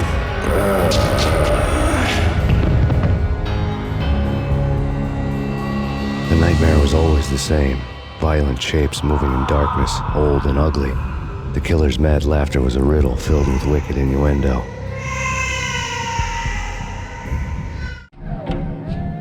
Somewhere, the baby was crying.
Should have known it when we found you snoring next to Lupino's corpse.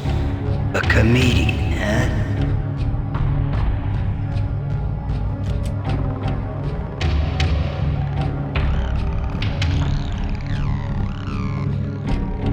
The pictures were filled with good old times. Alex and I had a few moments of glory between us. Crime-fighting comrades, the best in NYPD DEA collaborative team. Good-hearted macho bullshit like that. I would have given anything to have him here as my backup. No such luck. No luck at all.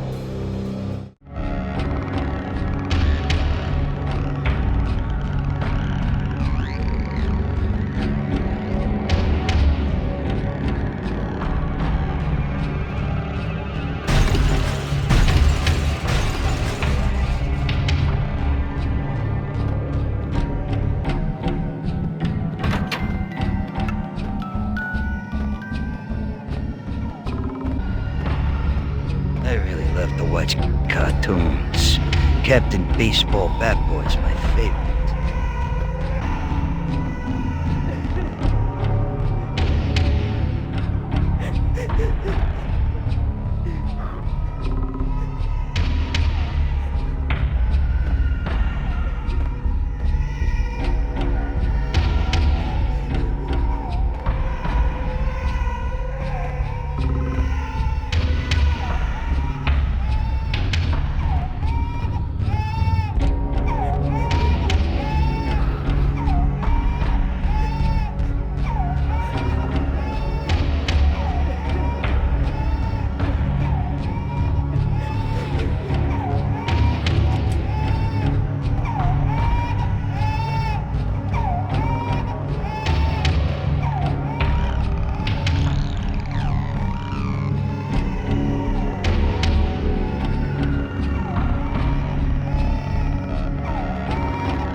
please, God, no.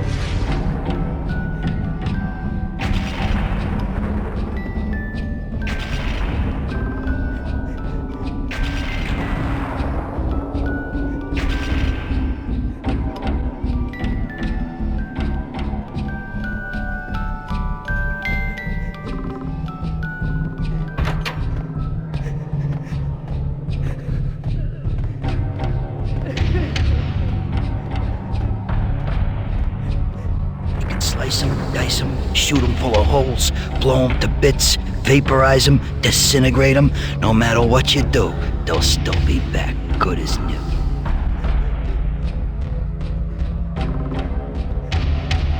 Michelle's diary lay on the table.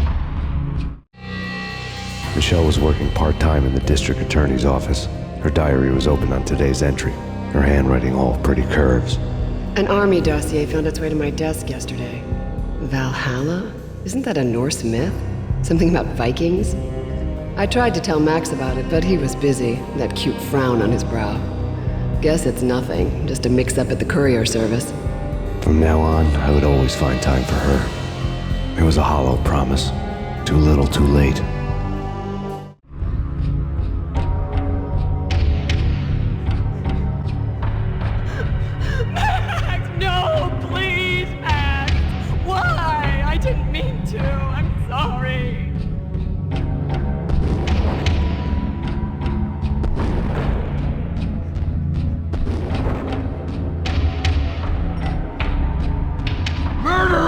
You killed her! Nothing like that ever happens in the real world.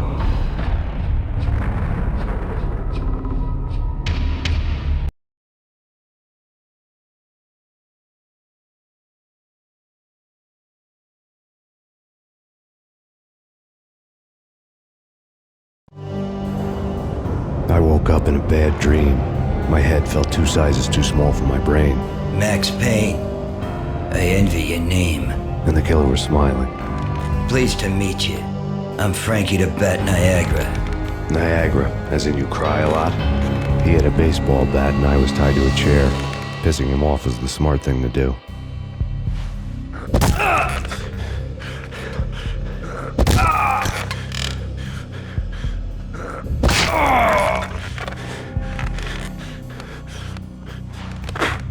Nothing wrong with a little laugh now and then. Take me, for example. I love to watch cartoons. Cartoon violence is a fascinating thing. Let's take a break. I need to take a leak and maybe grab a cold one at the bar. Don't worry.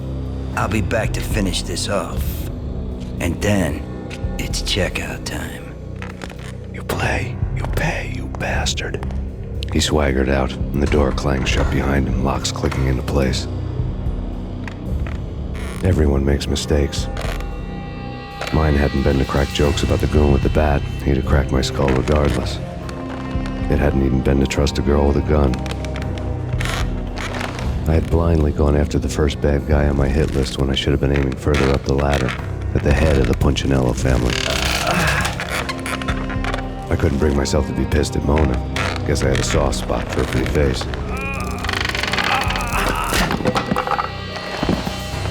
But when somebody decides to play baseball with your head, you tend to get sore. They had dragged me back to the basement of Lupino's hotel. I was beaten, bruised, and blue. I felt like the chair I had broken to get free.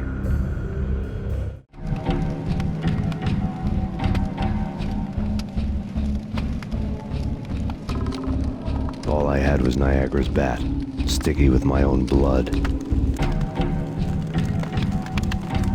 Without a gun, I'd be no match for Frankie's men. I'd have to play hide and seek with them.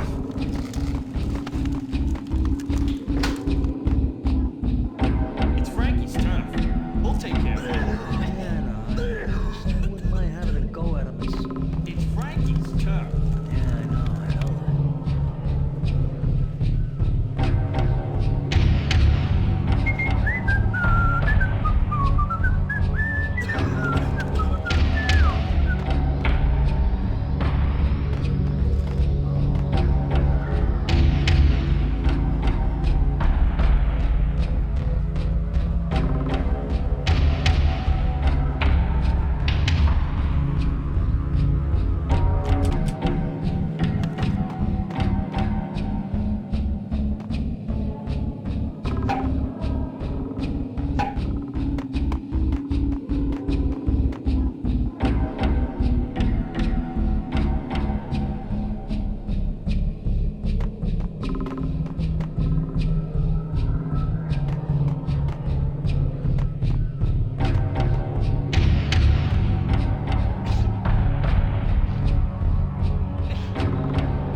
Things were fast going from bad to worse.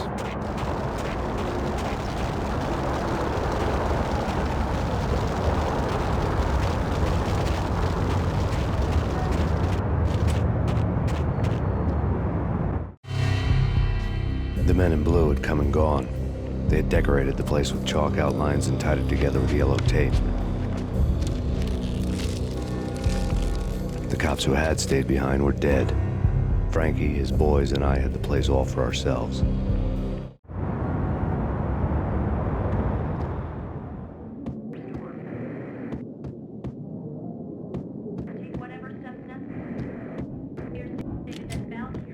Just forget about it. Just forget about it. Hey, just forget about it. That crazy witch, you should have heard her. She was a real scream when the boys caught her trying to cap the Don. Oh, that's friggin' bad. To the trio? That's even worse than what Frankie's doing to that poor bastard downstairs. She's gonna take a long time to die. The mobster muscle on the phone was talking about Mona. Punchinello's trio were nothing but bad news.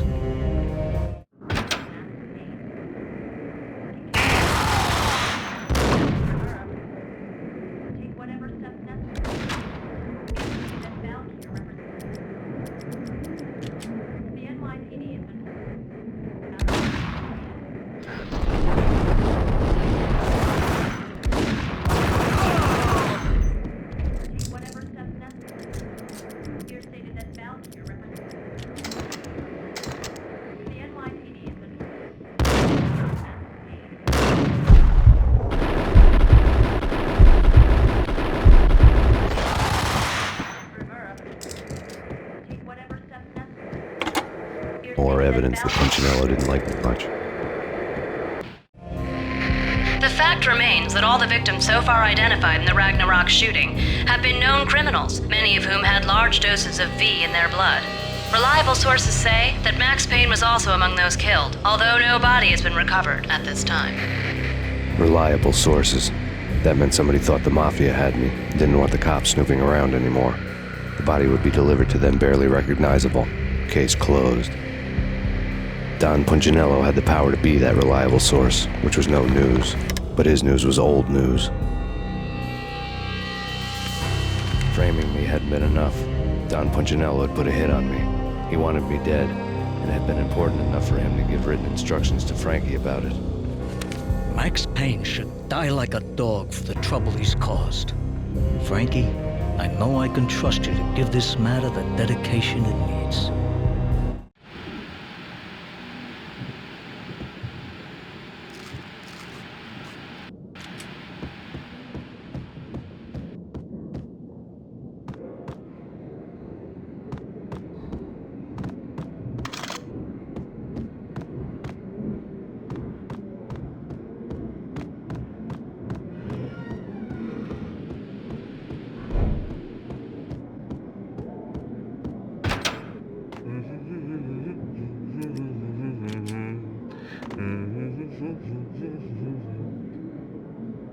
What the hell?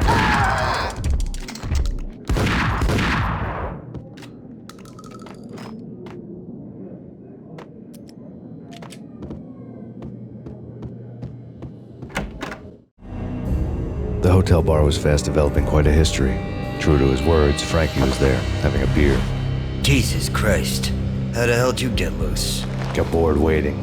Thought, what the hell, we could just as well finish this here.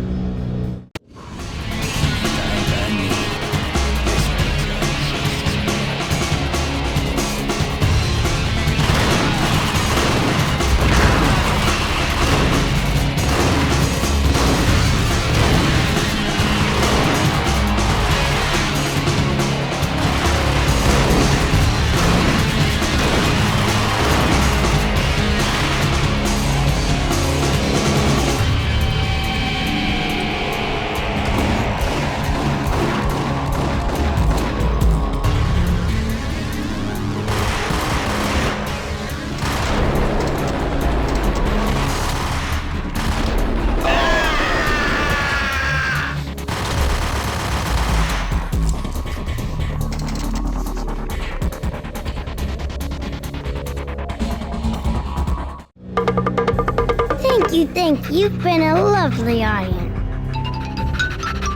Had enough? I don't play with girls anyway. Unfair!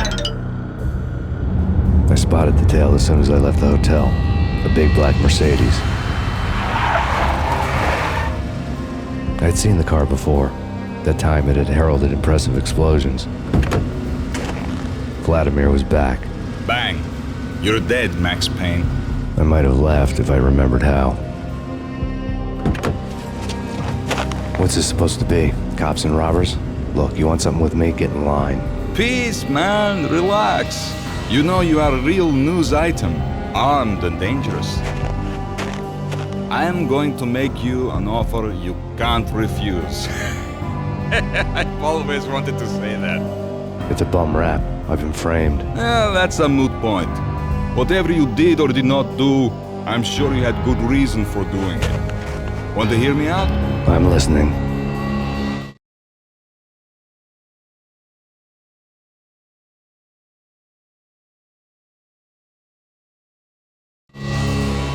Punchinello messing with V is bad for business all around. But that's not all. There is this guy, Boris Dime, used to pull jobs for me. He's the captain of the cargo ship Charon. Now the bastard turncoat has gone over to the other side, Punchinello's. The ship's loaded with high-res hardware, guns, my business. If Punchinello gets hold of that cargo, he's won and I have lost. And you'll have your work cut out for you. If you want to get to Punchinello, you will need heavy-duty persuaders. I am just the man to get them for you.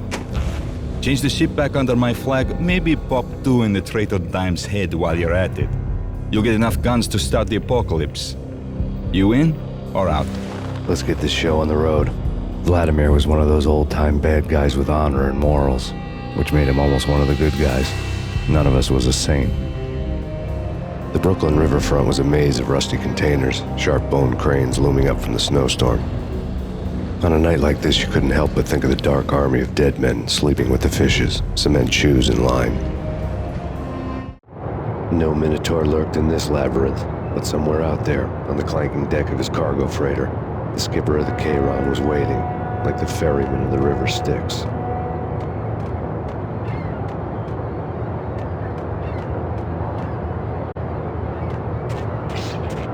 Hold it!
the letter was a receipt.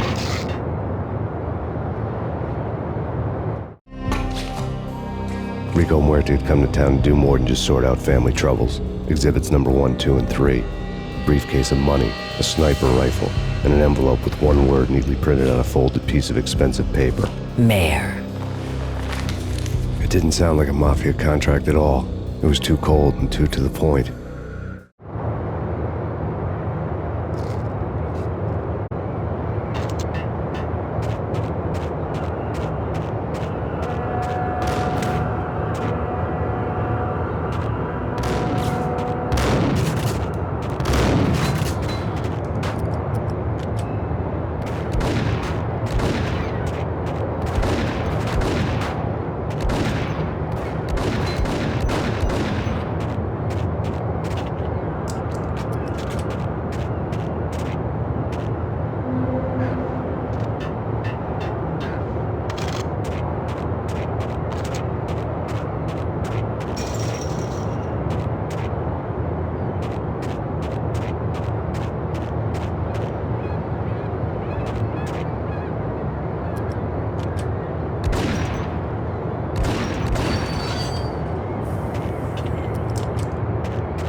Rust had crept over the sides of the cargo steamer a long time ago. Boris Dime would be on board. I'd have to smoke half of his crew to even get near the gangplank. Guns were probably being kept in the hold, buried amidst the rats and oily water.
Angie, tell me, how much did Dime cost you? I bet it was more than his name. Max Payne. Right the first time. You're dead, punk. You sure you're not confusing me with Boris here? But you are right, of course. Pretty soon we should get together and have a talk. You son of a... Pissing Punchinello off was a dangerous game, but when people get mad, they make mistakes. I should know. That's where I wanted Punchinello, mad enough to trip over his own feet, preferably into a grave.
says different is calling me a liar. Vladimir here. Collect all the guns and ammo you want. Meet me on the bridge afterwards.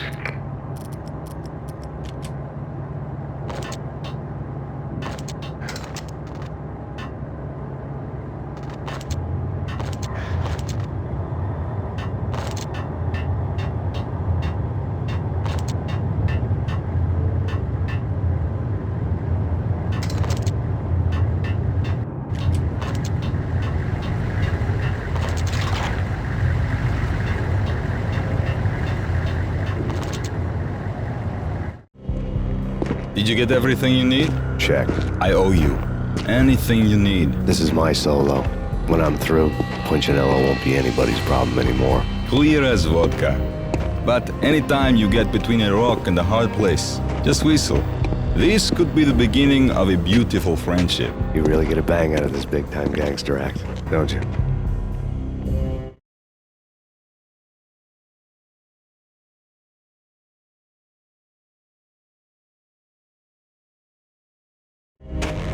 Even with all this firepower, I figured I couldn't get to Punchinello at his manor. I could only hope that he wouldn't pass a chance to hear me beg to see he's won. This is Max Payne. I want to cut a deal. Payne, you're a dead man. That's what everybody keeps telling me. I got your ship and her cargo. I want to meet. No pain, no gain. Capiche? You know my restaurant? Yeah, I know it. 1 hour. Punchinello's restaurant had seen better days. Snow was falling like ashes from post-apocalyptic skies, but that was outside. Things would soon get hot in the Don's restaurant. I knew it was a long shot, Angelo Punchinello actually showing up, but there was no crime in hoping.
He was trying to put out my flames with gasoline.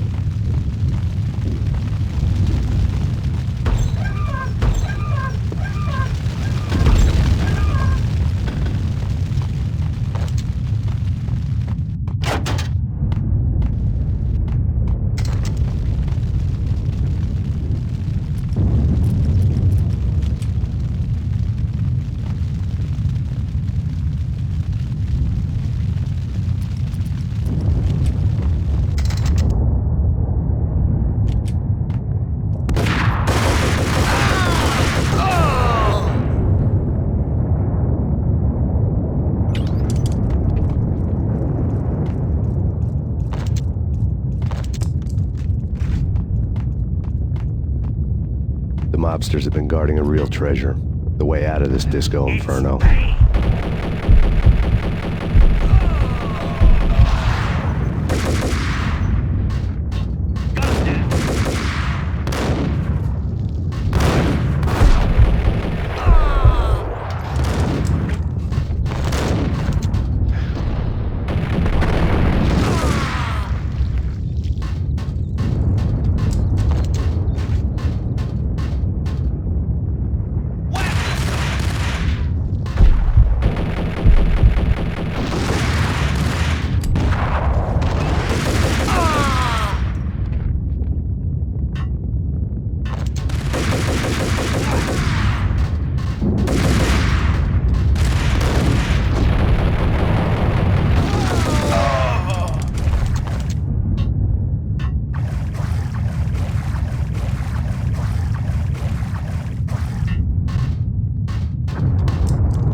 Vlad had seen my smoke signals.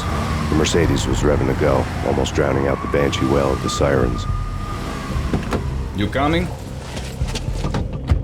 We'll drop you off at the Punchinello Manor. Sounds good to me. When this is over, look me up. I could use a professional like you. I'll keep that in mind.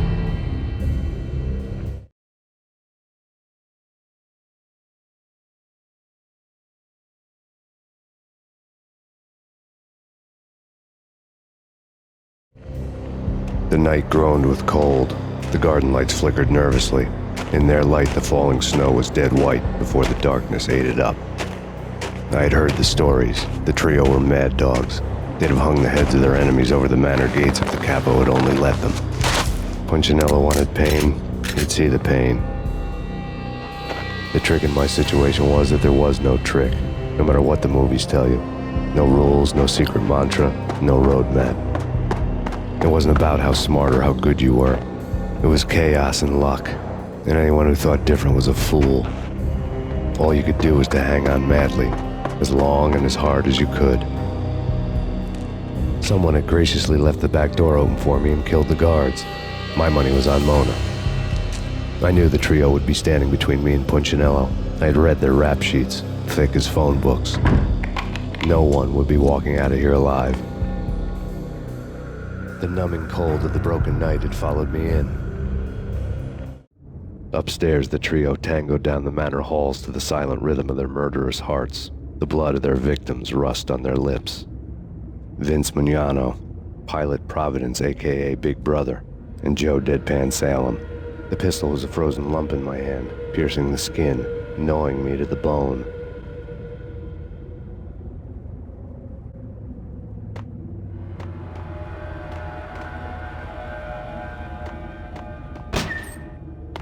In death, the thug had been promoted to messenger.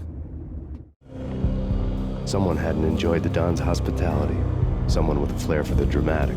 Someone who had let herself out of a locked cell and past a couple of armed guards. My thoughts were on Mona again. I could only hope she was a good enough gambler to walk away while she was still winning, before she'd run into the trio.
No one's going anyplace. Too late for that.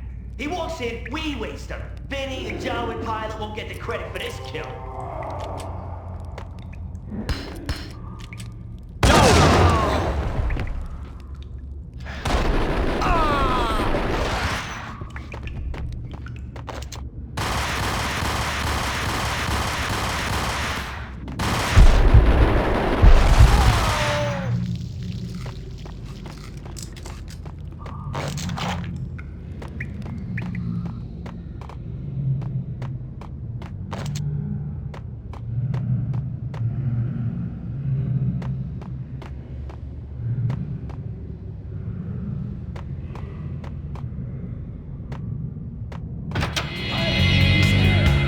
It didn't take me long to run into the trio.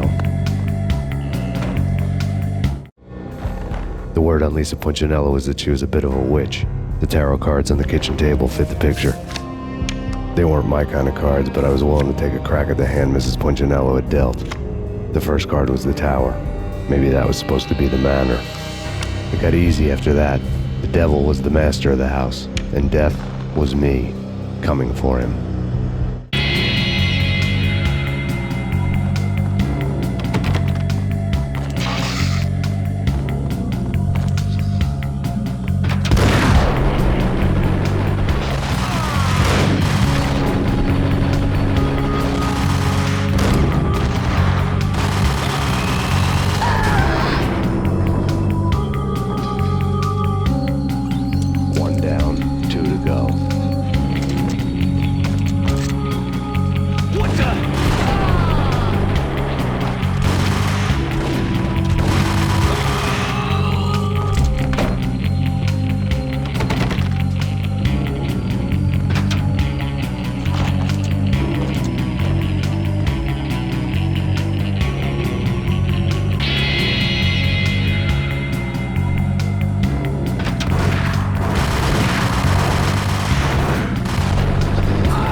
This will, so stop anything. Take cover.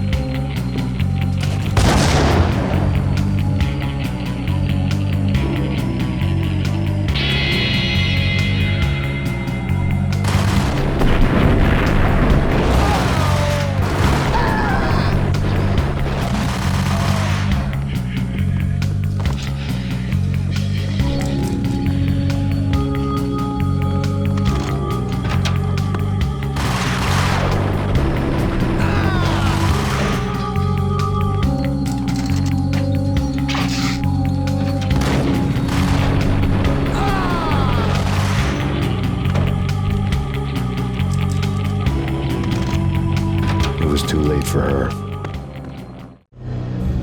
You're a real angel, Max. I couldn't tell whether it was Mona or her sister. The body was a mess. The sick bastard had really gotten a kick out of it. Seeing her lying there got me thinking about another woman's body on another bed. Got me thinking about a fallen cradle.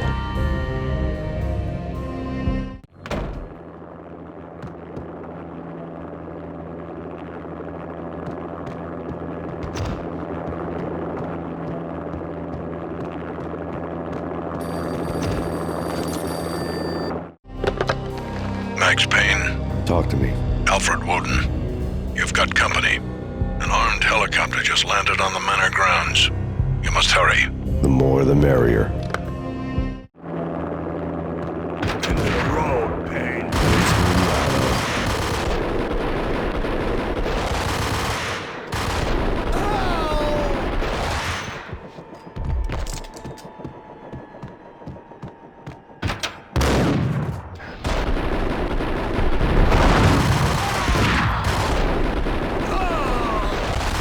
Punchinello's trio was done for.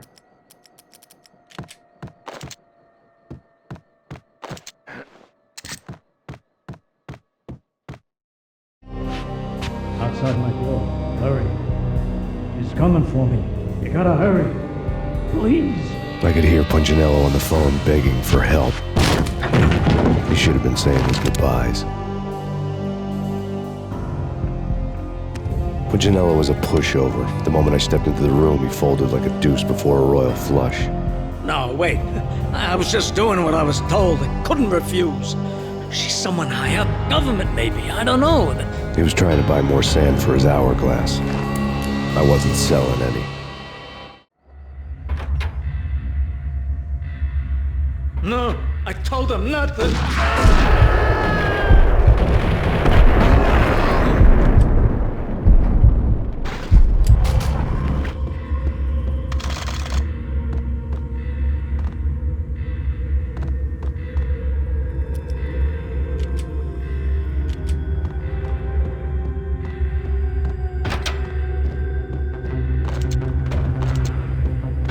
Drop it. Don't move. Game over, Max Payne. I could tell when I was outgunned. It was time to take another beating. The mystery witch was a real barracuda. Trouble on dagger heels, a smoking assault rifle in her hand, and an army of killer suits behind her. How sweet. I get to kill two birds with one stone. Sooner or later, it was going to catch up with you. Mr. Payne, it's time to show you the benefits of my brew. Be a good boy now. You'd find that Lady Luck was really a hooker. You were fresh out of cash.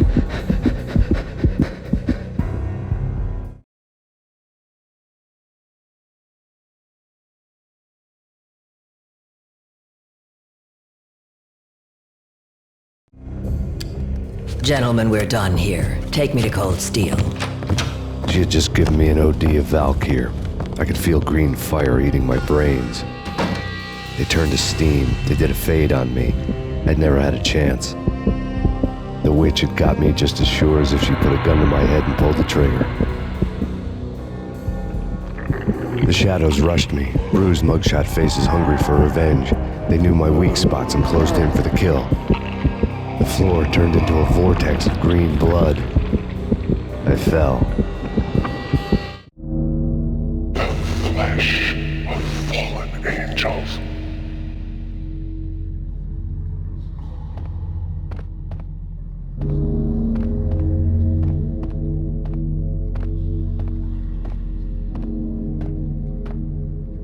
there? Max? Max, is that you? Max? Where are you, Max? Please.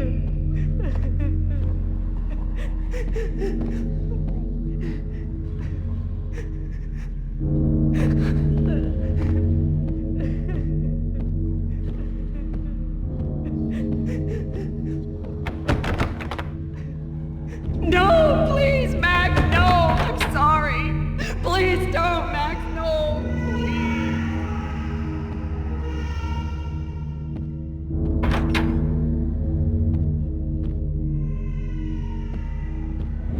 Max?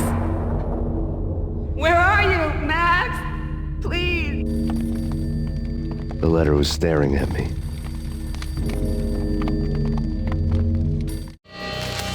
There was something disturbingly familiar about the letter before me. The handwriting was all pretty curves. You're in a graphic novel. The truth split my skull open, a glaring green light washing the lies away. All of my past was just fragmented still shots, words hanging in the air like balloons. I was in a graphic novel. Funny as hell. It was the most horrible thing I could think of.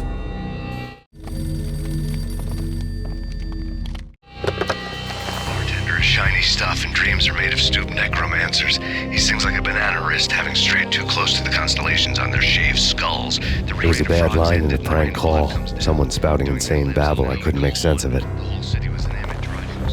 But I had an overwhelming sense of deja vu. The caller's voice sounded oddly familiar.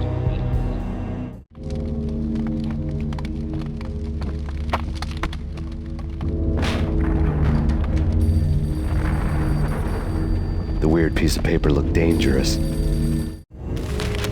was something disturbingly familiar about the letter before me. The handwriting was all pretty curves. You're in a computer game, Max. The truth was a burning green crack through my brain, weapon statistics hanging in the air, glimpsed out of the corner of my eye, endless repetition of the act of shooting, time slowing down to show off my moves, the paranoid feel of someone controlling my every step. I was in a computer game. Funny as hell, it was the most horrible thing I could think of.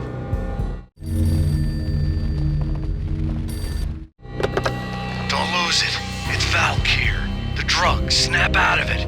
Try to remember. It was a bad line in a prank call. Someone spouting insane babble. I couldn't make sense of it. But I had an overwhelming sense of deja vu, and the caller's voice sounded oddly familiar.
Max! No! Max!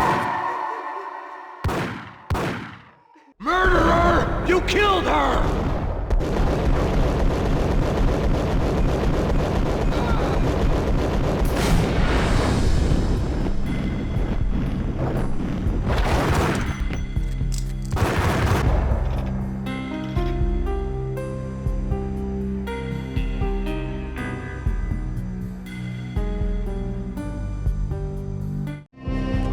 Max, something happened at the office today. A strange memo. Something about Vikings. Honey, I gotta run. You can tell me all about it this evening. Have a nice day, darling. The bullet holes were rubies on her chest, blood glowing on her ivory skin. She was so beautiful. The killer was smiling. The flesh of fallen angels.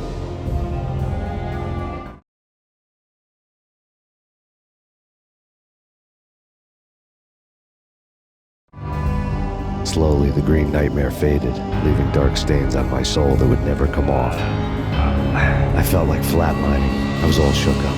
I woke up in a cold sweat, sick and tired to the bone, lying in a puddle of my own puke. The hag had said take me to Cold Steel before it had all gone crazy. It was a clue, the only one I had. It took me forever to crawl back to my feet and hit the road, but when I did, I drove straight to Cold Steel Foundry outside the city. There was a whole lot of action around the place for a freezing winter night. Trucks coming and going, men running. I had the drop on the mystery witch. She thought I was dead. I was on her blind side. I was going in. The bad trip had put me in a crazy mood, adrenaline pumping through my aching veins. Staggering on the mill roof in ice and snow and wild wind, I was a ninja. My kung fu was strong. I wasn't kidding anybody. At best, I was Superman on kryptonite about to fall through a skylight, down to where it was all going down. A half-abandoned industrial area in the middle of nowhere. The factory was a perfect front for any number of illegal activities.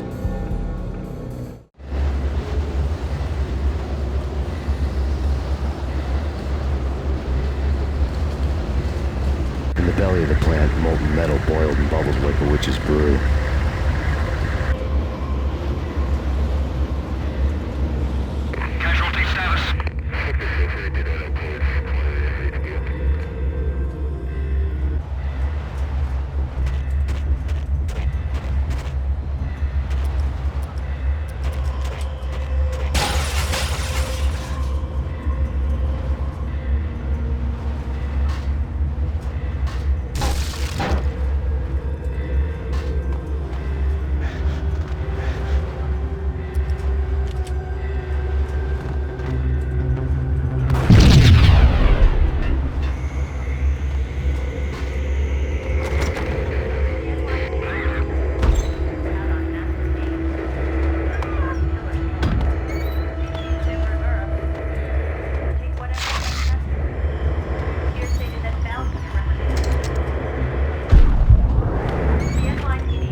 Out in the night, snow fell like confetti over the Devil's Parade.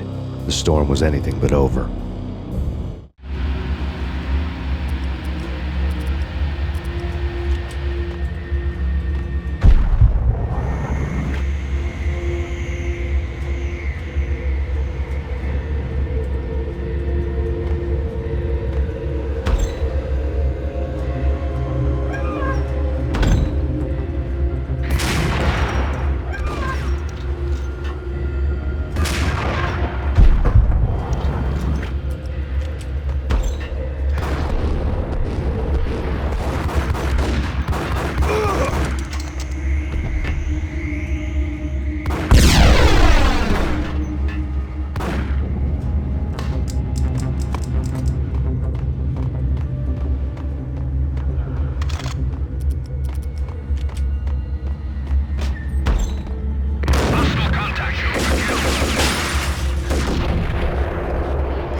pursuit of the intruder.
Can you believe it? I bet they sleep with their rifles. I bet they've given them names. I guess. So, you don't have a name for your gun? Hello? Hell no. You do? Well, yeah, kind of. Hey, let's hear it. Well, I call it Dick Justice. I rest my case. Moving to the danger area.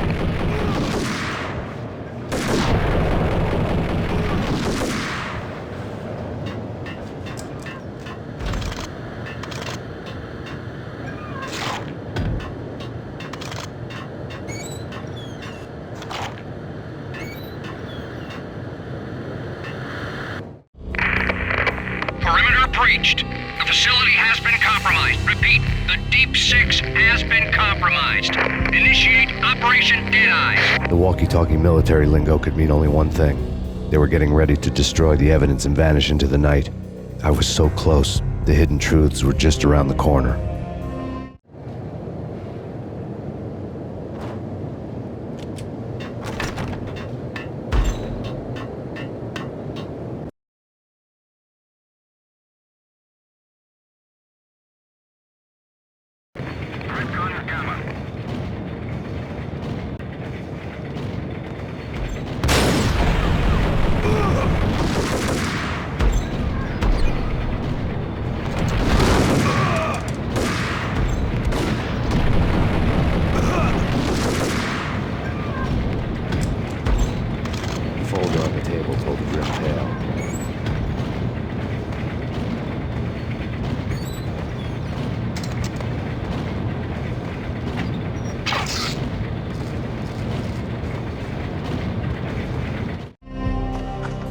mercenaries were running a tight operation, paperwork and all. Merchandise missing again. A chemist had tried to smuggle it out for his own private party. Locked him up in cell B7 in D6's old test facility to wait for proper processing. I was close enough to hear the secrets, just beyond the next doorway.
monitor showed me the way. Processing diagrams filled the control room screens, all but one. An elevator titled D6 on one of the screens, somewhere onwards, past rows of ovens, in the core of the plant.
I had taken on the role of the mythic detective, Bogart as Marlowe, or as Sam Spade going after the Maltese Falcon to unravel all the mysteries.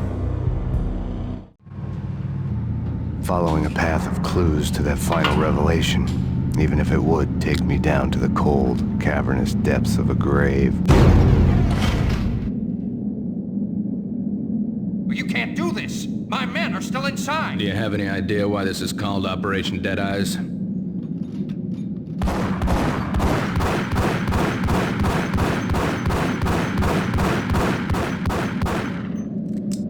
I think he's dead already. Let's do it.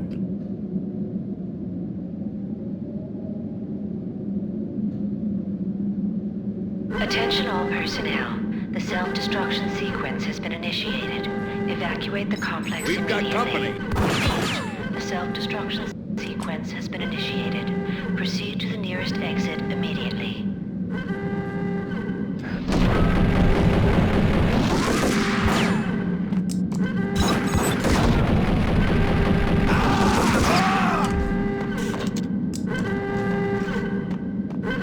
I'd seen the logo on the floor before. There was an old army bunker under the steel mill. I knew the military plaque on the floor. I'd seen 1,000 variations of the insignia on crumbling brick walls everywhere in the city. The sword replaced by a syringe. Project Valhalla, V for Valkyr, V for Valhalla. All of a sudden it read like a crackpot conspiracy theory.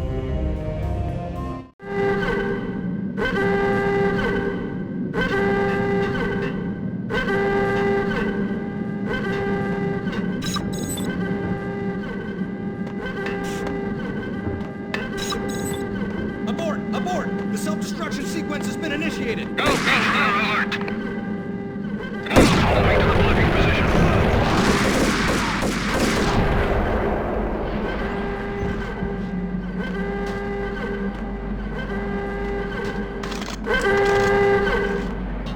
Attention all personnel. The self-destruction sequence has been initiated. Proceed to the nearest exit immediately.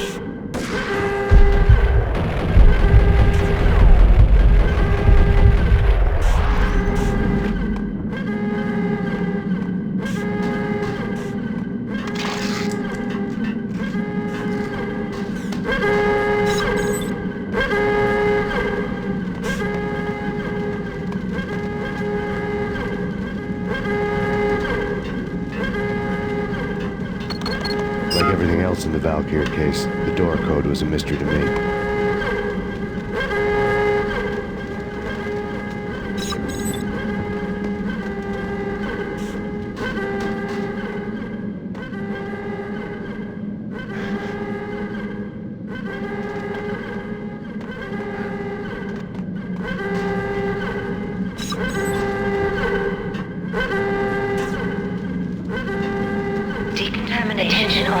The chemist had been using the workstation when he died.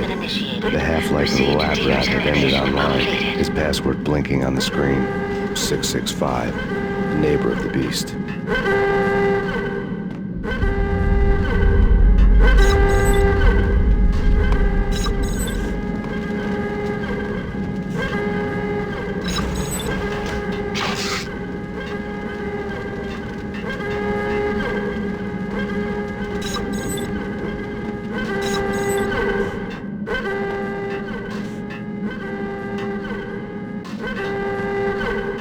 Decontamination in progress. Decontamination completed.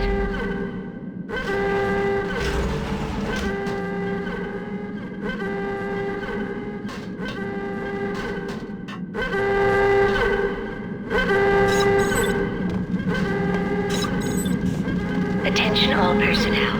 The self-destruction sequence has been initiated. Proceed to the nearest exit immediately.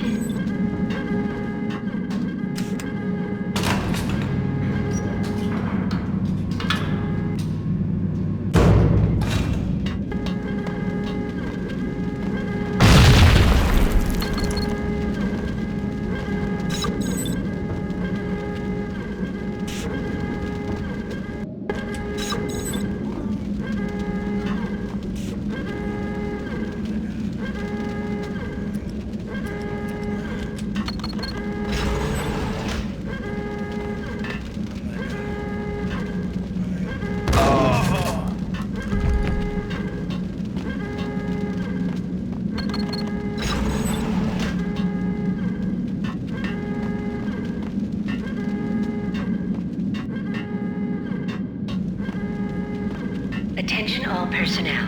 The self-destruction sequence has been initiated. Proceed to the nearest exit immediately. Hey! In here! Hey! Get me out of here! I'm innocent! There! Let me out!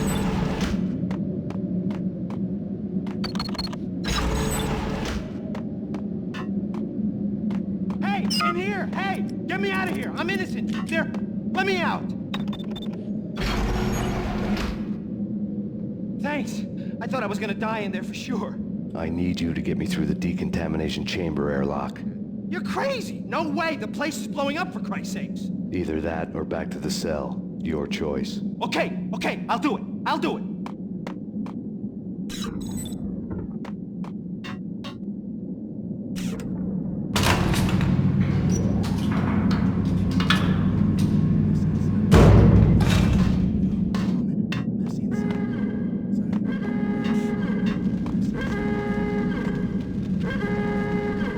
Attention all personnel. The self-destruction sequence has been initiated. Proceed to the nearest exit immediately.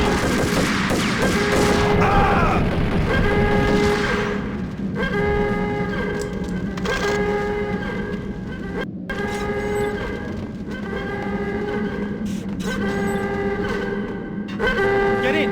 I'll punch you through! Decontamination in progress. Bad. Decontamination.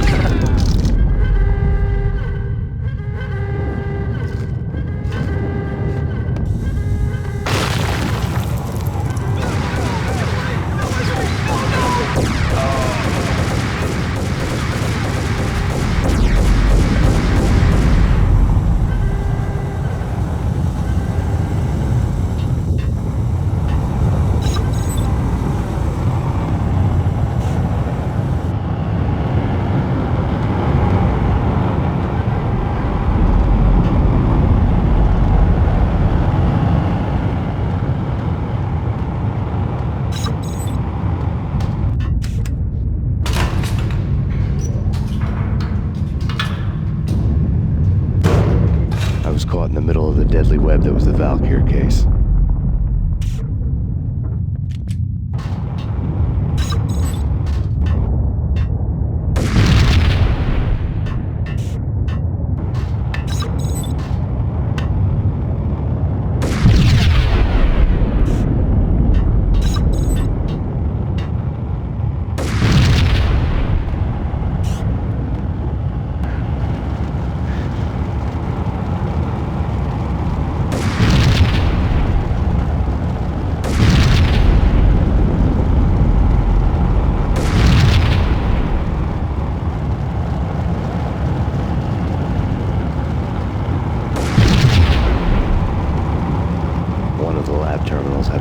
Logo on the screen. Top secret. Project Valhalla. U.S. Army. Yggdrasil Network. Valhalla, the otherworldly place in Norse mythology where the bravest heroes spent their afterlife feasting and fighting forever, their wounds miraculously healed night after night. Valkyr, the maidens who chose the most courageous Viking warriors and carried them to Valhalla. 1991. The research objective is to create a chemical substance to enhance the stamina and morale of infantry troops. 1995. Results unsatisfactory. Project canceled. Someone had decided to continue the sick experiment unauthorized. Project compromised. Data leak. Fix the damage by any means necessary. Security clearance red. Authorized by the project lead. Field test. Double the dosage for all the remaining test subjects. Observe and record the subject's behavior in an urban setting. The drop-off point was my old address in New Jersey. The file dated 3 years ago. Just when you thought you had reached the deepest depths of horror, it suddenly got worse. How to turn off that small voice inside your head that started to whisper that you should be glad that now, if not before, your revenge was justifiable on any conceivable moral scale. That small voice proved, beyond any doubt, that I was damned. The dagger-heeled woman had come and gone a long time ago. There was nothing more for me here. The bunker's name was acting as a self-fulfilling prophecy.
piece together a jigsaw, and the final picture is you finishing that same puzzle. A mad, green-eyed killer standing behind you.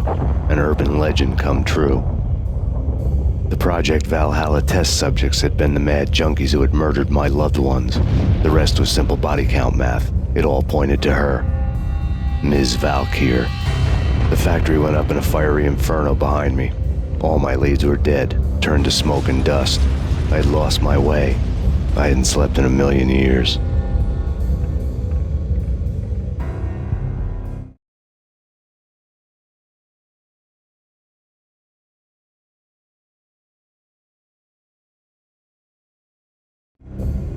I felt thin as death. I've been living on an endless supply of week-old donuts. They were fuel for this crazy furnace inside my head. I couldn't remember when I had last seen the sun. I was on a permanent graveyard shift. When the darkness fell, New York City became something else, any old Sinatra song notwithstanding. Bad things happened in the night, on the streets of that other city, Noir York City. I was in an all-night diner, downing cup after cup of coffee that tasted like engine oil, when a new message from BB got me back on the killer track. What the hell happened at Rosco Street? Maxie, I'm going out on a limb here. We need to talk this through, come up with a plan. 2:30 a.m., the Choir Communications Garage. The more I thought about Alex's murder and the frame-up, the more it felt like an inside job. I should have seen it coming. BB had sold me out, and now he wanted to finish what he'd started. The garage was dead. BB showed up in his tailor-made suit, gold watch, and cufflinks to match, all way beyond a cop's pay. Maxie. Oozing suave charm, he was guilty as hell. What the hell does BB stand for anyway? Backstabbing bastard? Come on, don't be like that. Have a cigar. I don't smoke. Maxie, you have no idea how big this is. It's huge. You have no idea. I think I do. You're a bribe-taking bent cop who sold out his partner. Those mobsters in the subway were a dead giveaway. Hard to miss. Bet it was exactly like this with Alex. Up close and personal.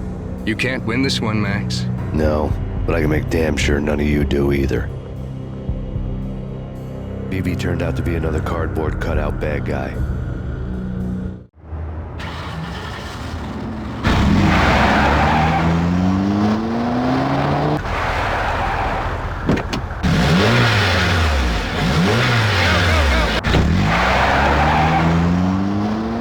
Bad cop on the take, a cowardly right-hand man fleeing from the scene, leaving his paid thugs to do his dirty work.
reports of a fire at the Punchinello Manor in Westchester. The manor is the home of Angelo Punchinello, the alleged head of the Punchinello crime family. The police are now saying, contrary to their earlier statements, that Max Payne is still alive and at large. He continues his vendetta against the mafia, of which this last act of arson is attributed to. I had no recollection of setting any fires, but I did remember the flames.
You know, I really hate people who refuse to see the inevitable, refuse to do the smart thing.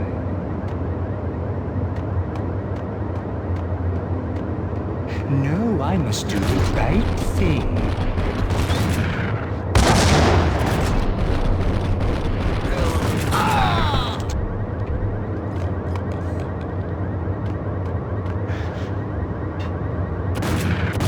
phone started to ring.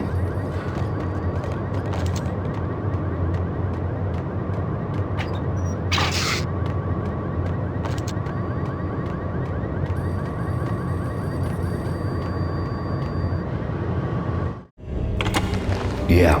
Max Payne? Whatever does it for you. This is Alfred Woden. I can give you the name of your enemy. Come to the Asgard building presently. We are expecting you.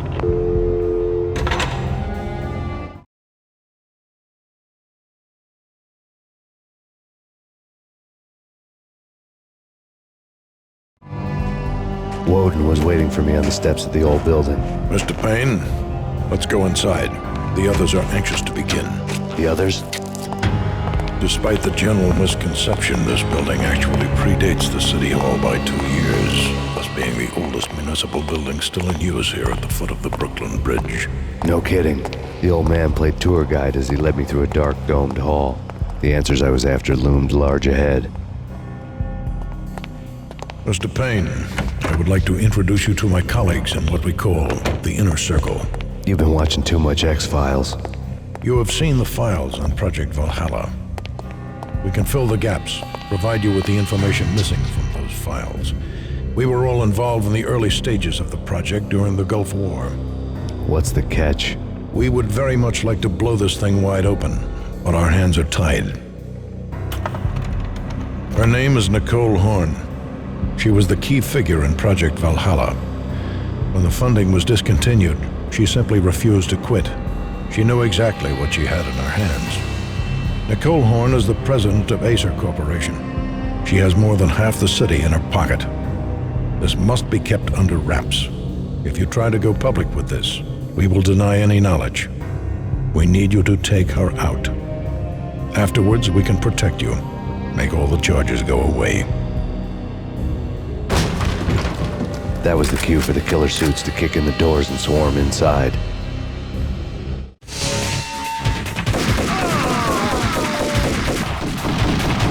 It was an impressive floor show, but I decided to leave early anyway. It was only a one-story fall. Lucky me.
Showed what was left of the Inner Circle.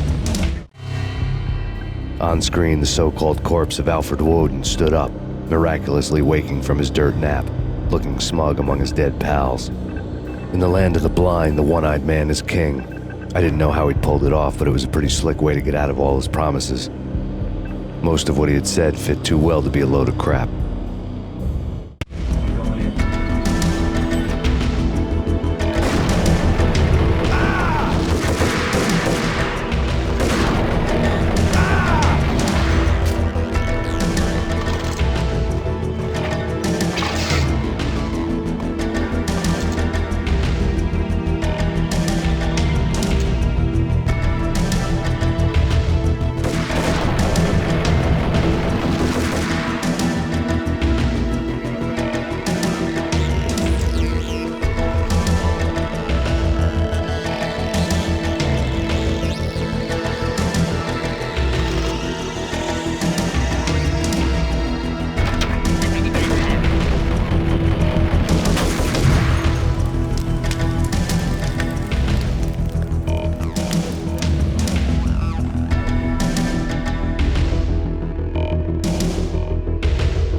is your answer to those saying that he is actually providing a service long overdue to the city?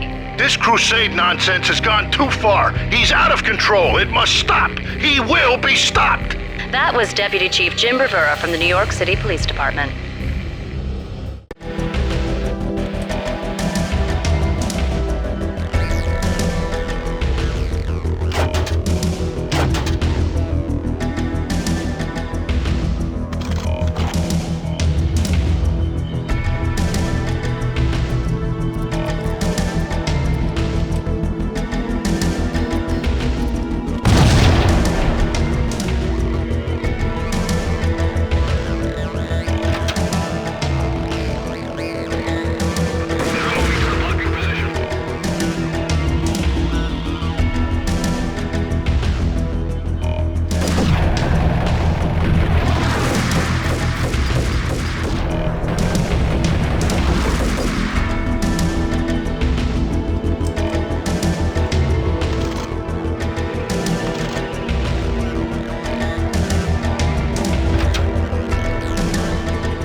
Lay on the desk.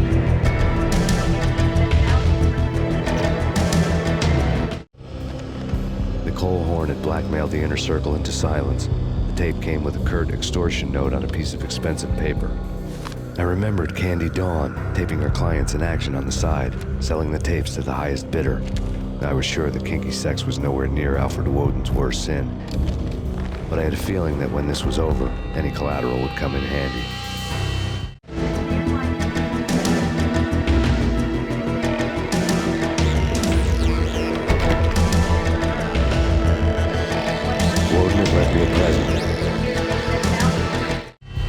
Nothing seems to stop Acer Corporation's phenomenal victory march.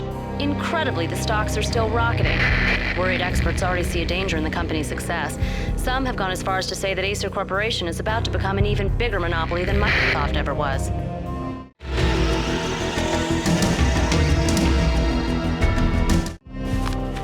Woden had taken care of my mission preps with military precision. The critical areas in the Acer Corporation headquarters blueprints were circled in red. The president's office was at the top of the building, right below her penthouse suite. The elevators were controlled by a security computer, part of the mainframe located underground below the building. The high-rise was sealed as tight as a sci-fi fortress.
Why do I even bother? So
dreamed of revenge. Those dreams were always nightmares, of coming close and then failing. Now I was close. I had a name to guide me, Nicole Horn. I had nothing to lose.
seen one, you've seen them all. Sure, good for a practice run. But this, working for her, oh, this is the real thing. The money's astronomical. And best of all, you get to kill any scumbag who gets in your way. License to kill, like James Bond.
Mine wasn't the most original approach to the problem.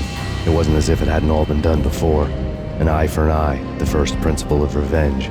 Old as dirt, still going strong. The cardinal rule in going after someone with an intention to kill was not to make it personal, which it almost always ended up being anyway. It did with me. I took my time, cruising around the city in the snow.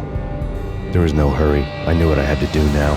I took my time, thinking about it, building up the rage. When I was ready, I parked the stolen wheels at the front entrance of the Acer Corporation headquarters. Got out, got in, got cracking. I had a bullet with Nicole Horn's name on it. I had 10,000 bullets with the Hag's name on them. She had ultra-high-tech security systems, enough mercenaries and weaponry to start World War III. There was no fear. New York disappeared behind a veil of snow. I had crossed the threshold. This was her domain, sleek and sexy and soulless, all glass and steel. A place of color-coded security keycards, metal detectors, and surveillance systems.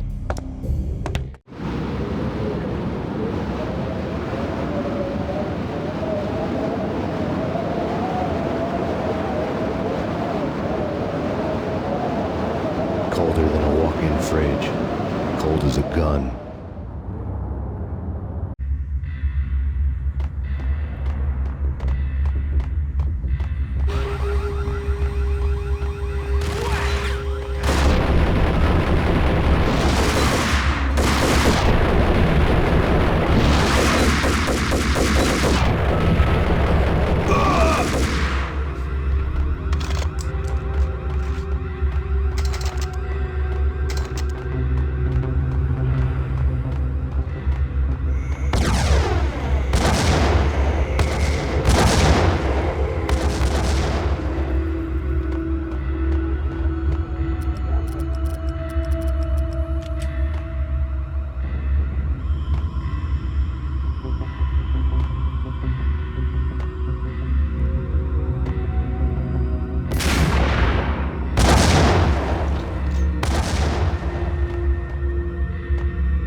Mona.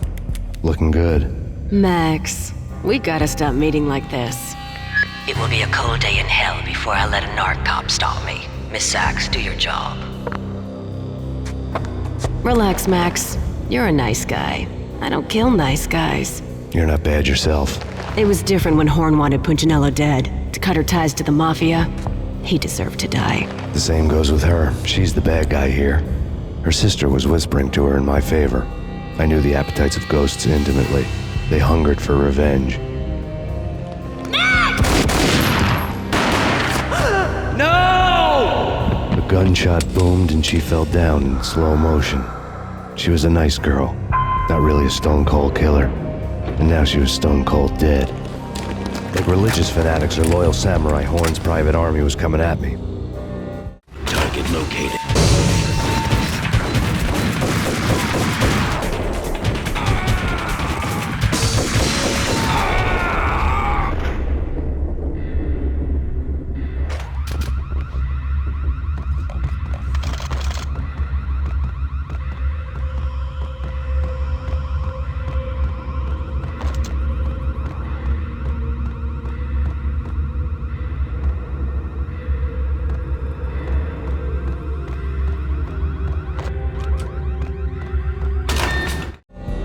When the elevator came back down, Mona was gone. There was a lot of blood, but no body. Something clicked for the final time. My mind had never been so clear, as if somewhere high above the storm clouds were already gone, cold stars blazing from the black skies.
Movies, and I'm talking about the coolest of the cool. It always seems like time slows down in the middle of the action. You know, you can see the bullets flying through the air, the hero dodging in slow motion. Oh man, it would be so cool to be able to do that.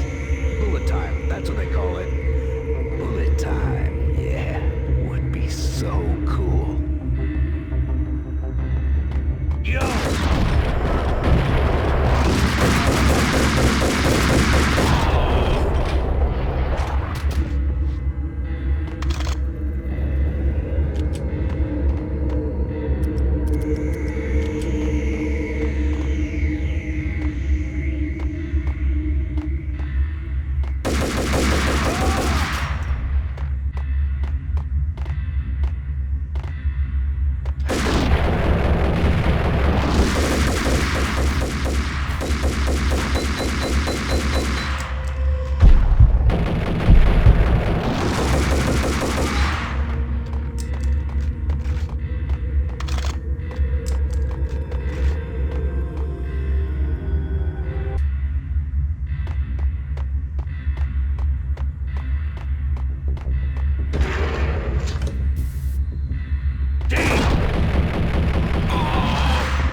I had elevator access to the mainframe. From there, I'd be able to override the security locks and get to her office.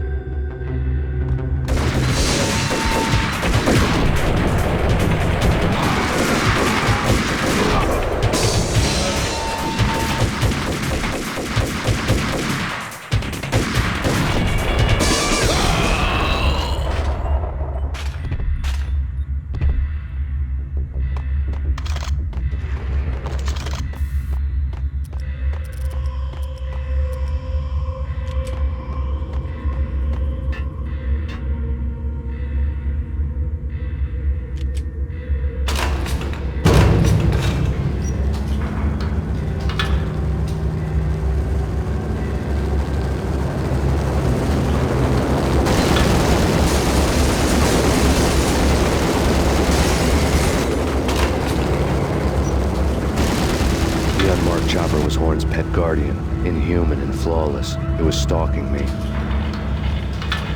I hate to be stereotyped. I'm not a cold-blooded killer. I'm a nice guy. I love my wife. I have 2 boys I'm very proud of. You just have to make the ends meet. And if that means I have to shoot someone now and then, hey, it's just my job from 9 to 5. Well, not quite from 9 to 5, but I hear you. Kill the bastard! Kill the bastard!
Locks were now offline. All bets were off. The elevator would take me all the way up.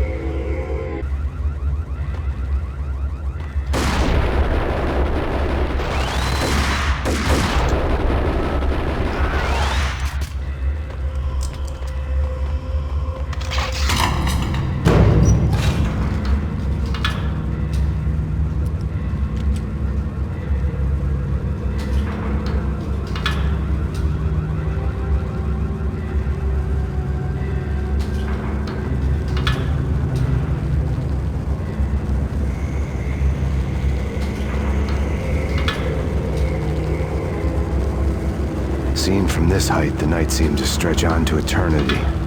A hint of desperation had crept into the snowstorm, as if it was trying to get it all out before the end.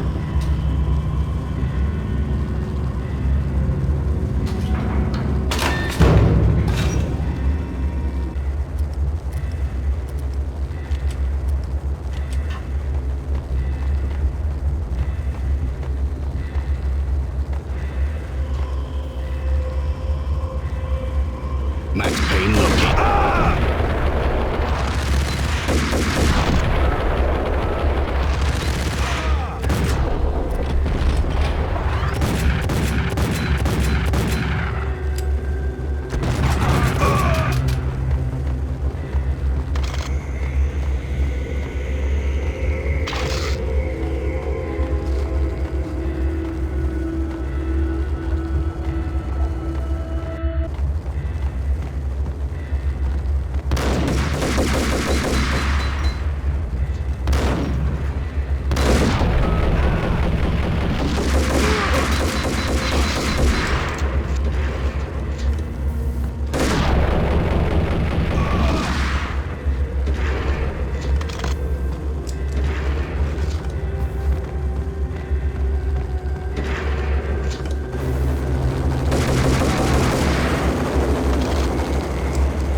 Horn's personal computer was on. Next to the printer was a neat stack of expensive paper. Hacking through Horn's computer would have unearthed files of criminal plans, strategies for world domination, spy helicopter reports, illegal wiretap recordings, internet porno, all of the above. Take your pick. I really didn't care anymore. I had seen too much of it already.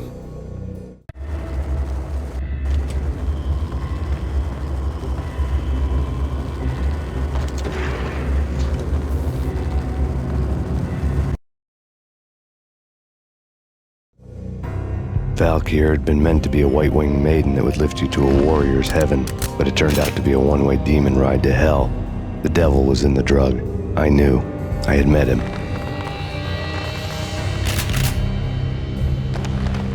And now I was gonna kill her.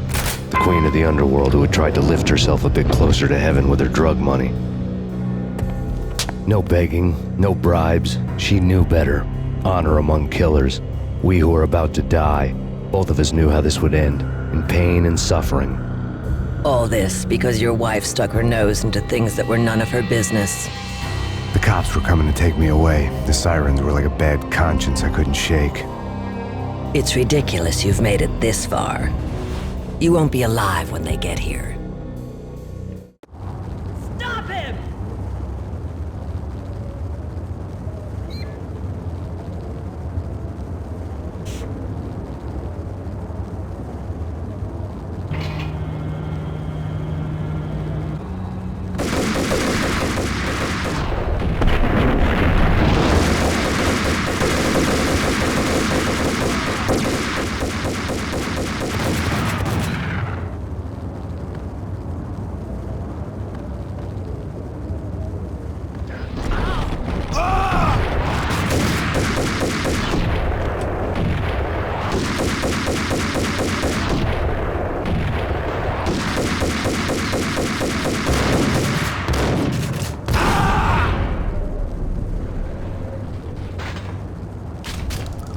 The elevator lobby. Get us back up now.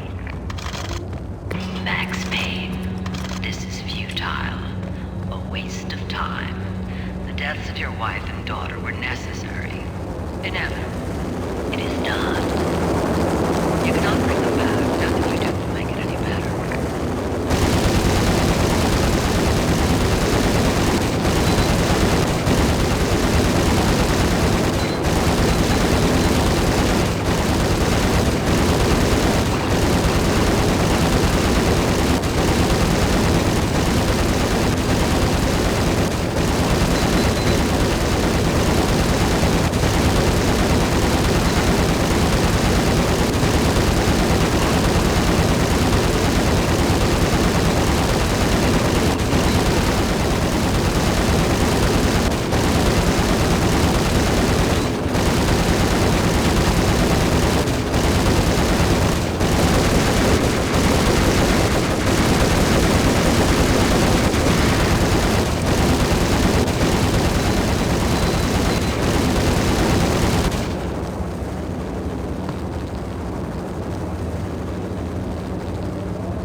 free from your pain.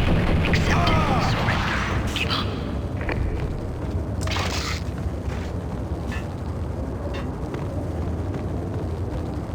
We have them in the North Lounge. Send us assistance.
final gunshot was an exclamation mark to everything that had led to this point. I released my finger from the trigger. And then it was all over. The storm seemed to lose its frenzy. The ragged clouds gave way to the stars above. Max Payne, this is Deputy Chief Jim Bravura from the NYPD. We've got the building surrounded. Throw down your weapons and lie down with your hands behind your head. A bit closer to heaven.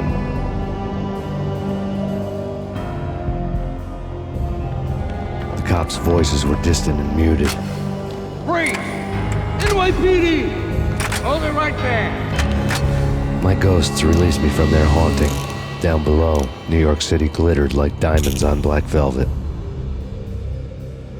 You gave us one hell of a ride. Take him down to Central Booking. You heard the man. Woden was there in the crowd, standing by the sidelines. It wouldn't be over till the man with the patch would say so. He'd say the right words. I knew he would. He'd better. Woden grinned smugly. It was the grin of a winner. That made two of us.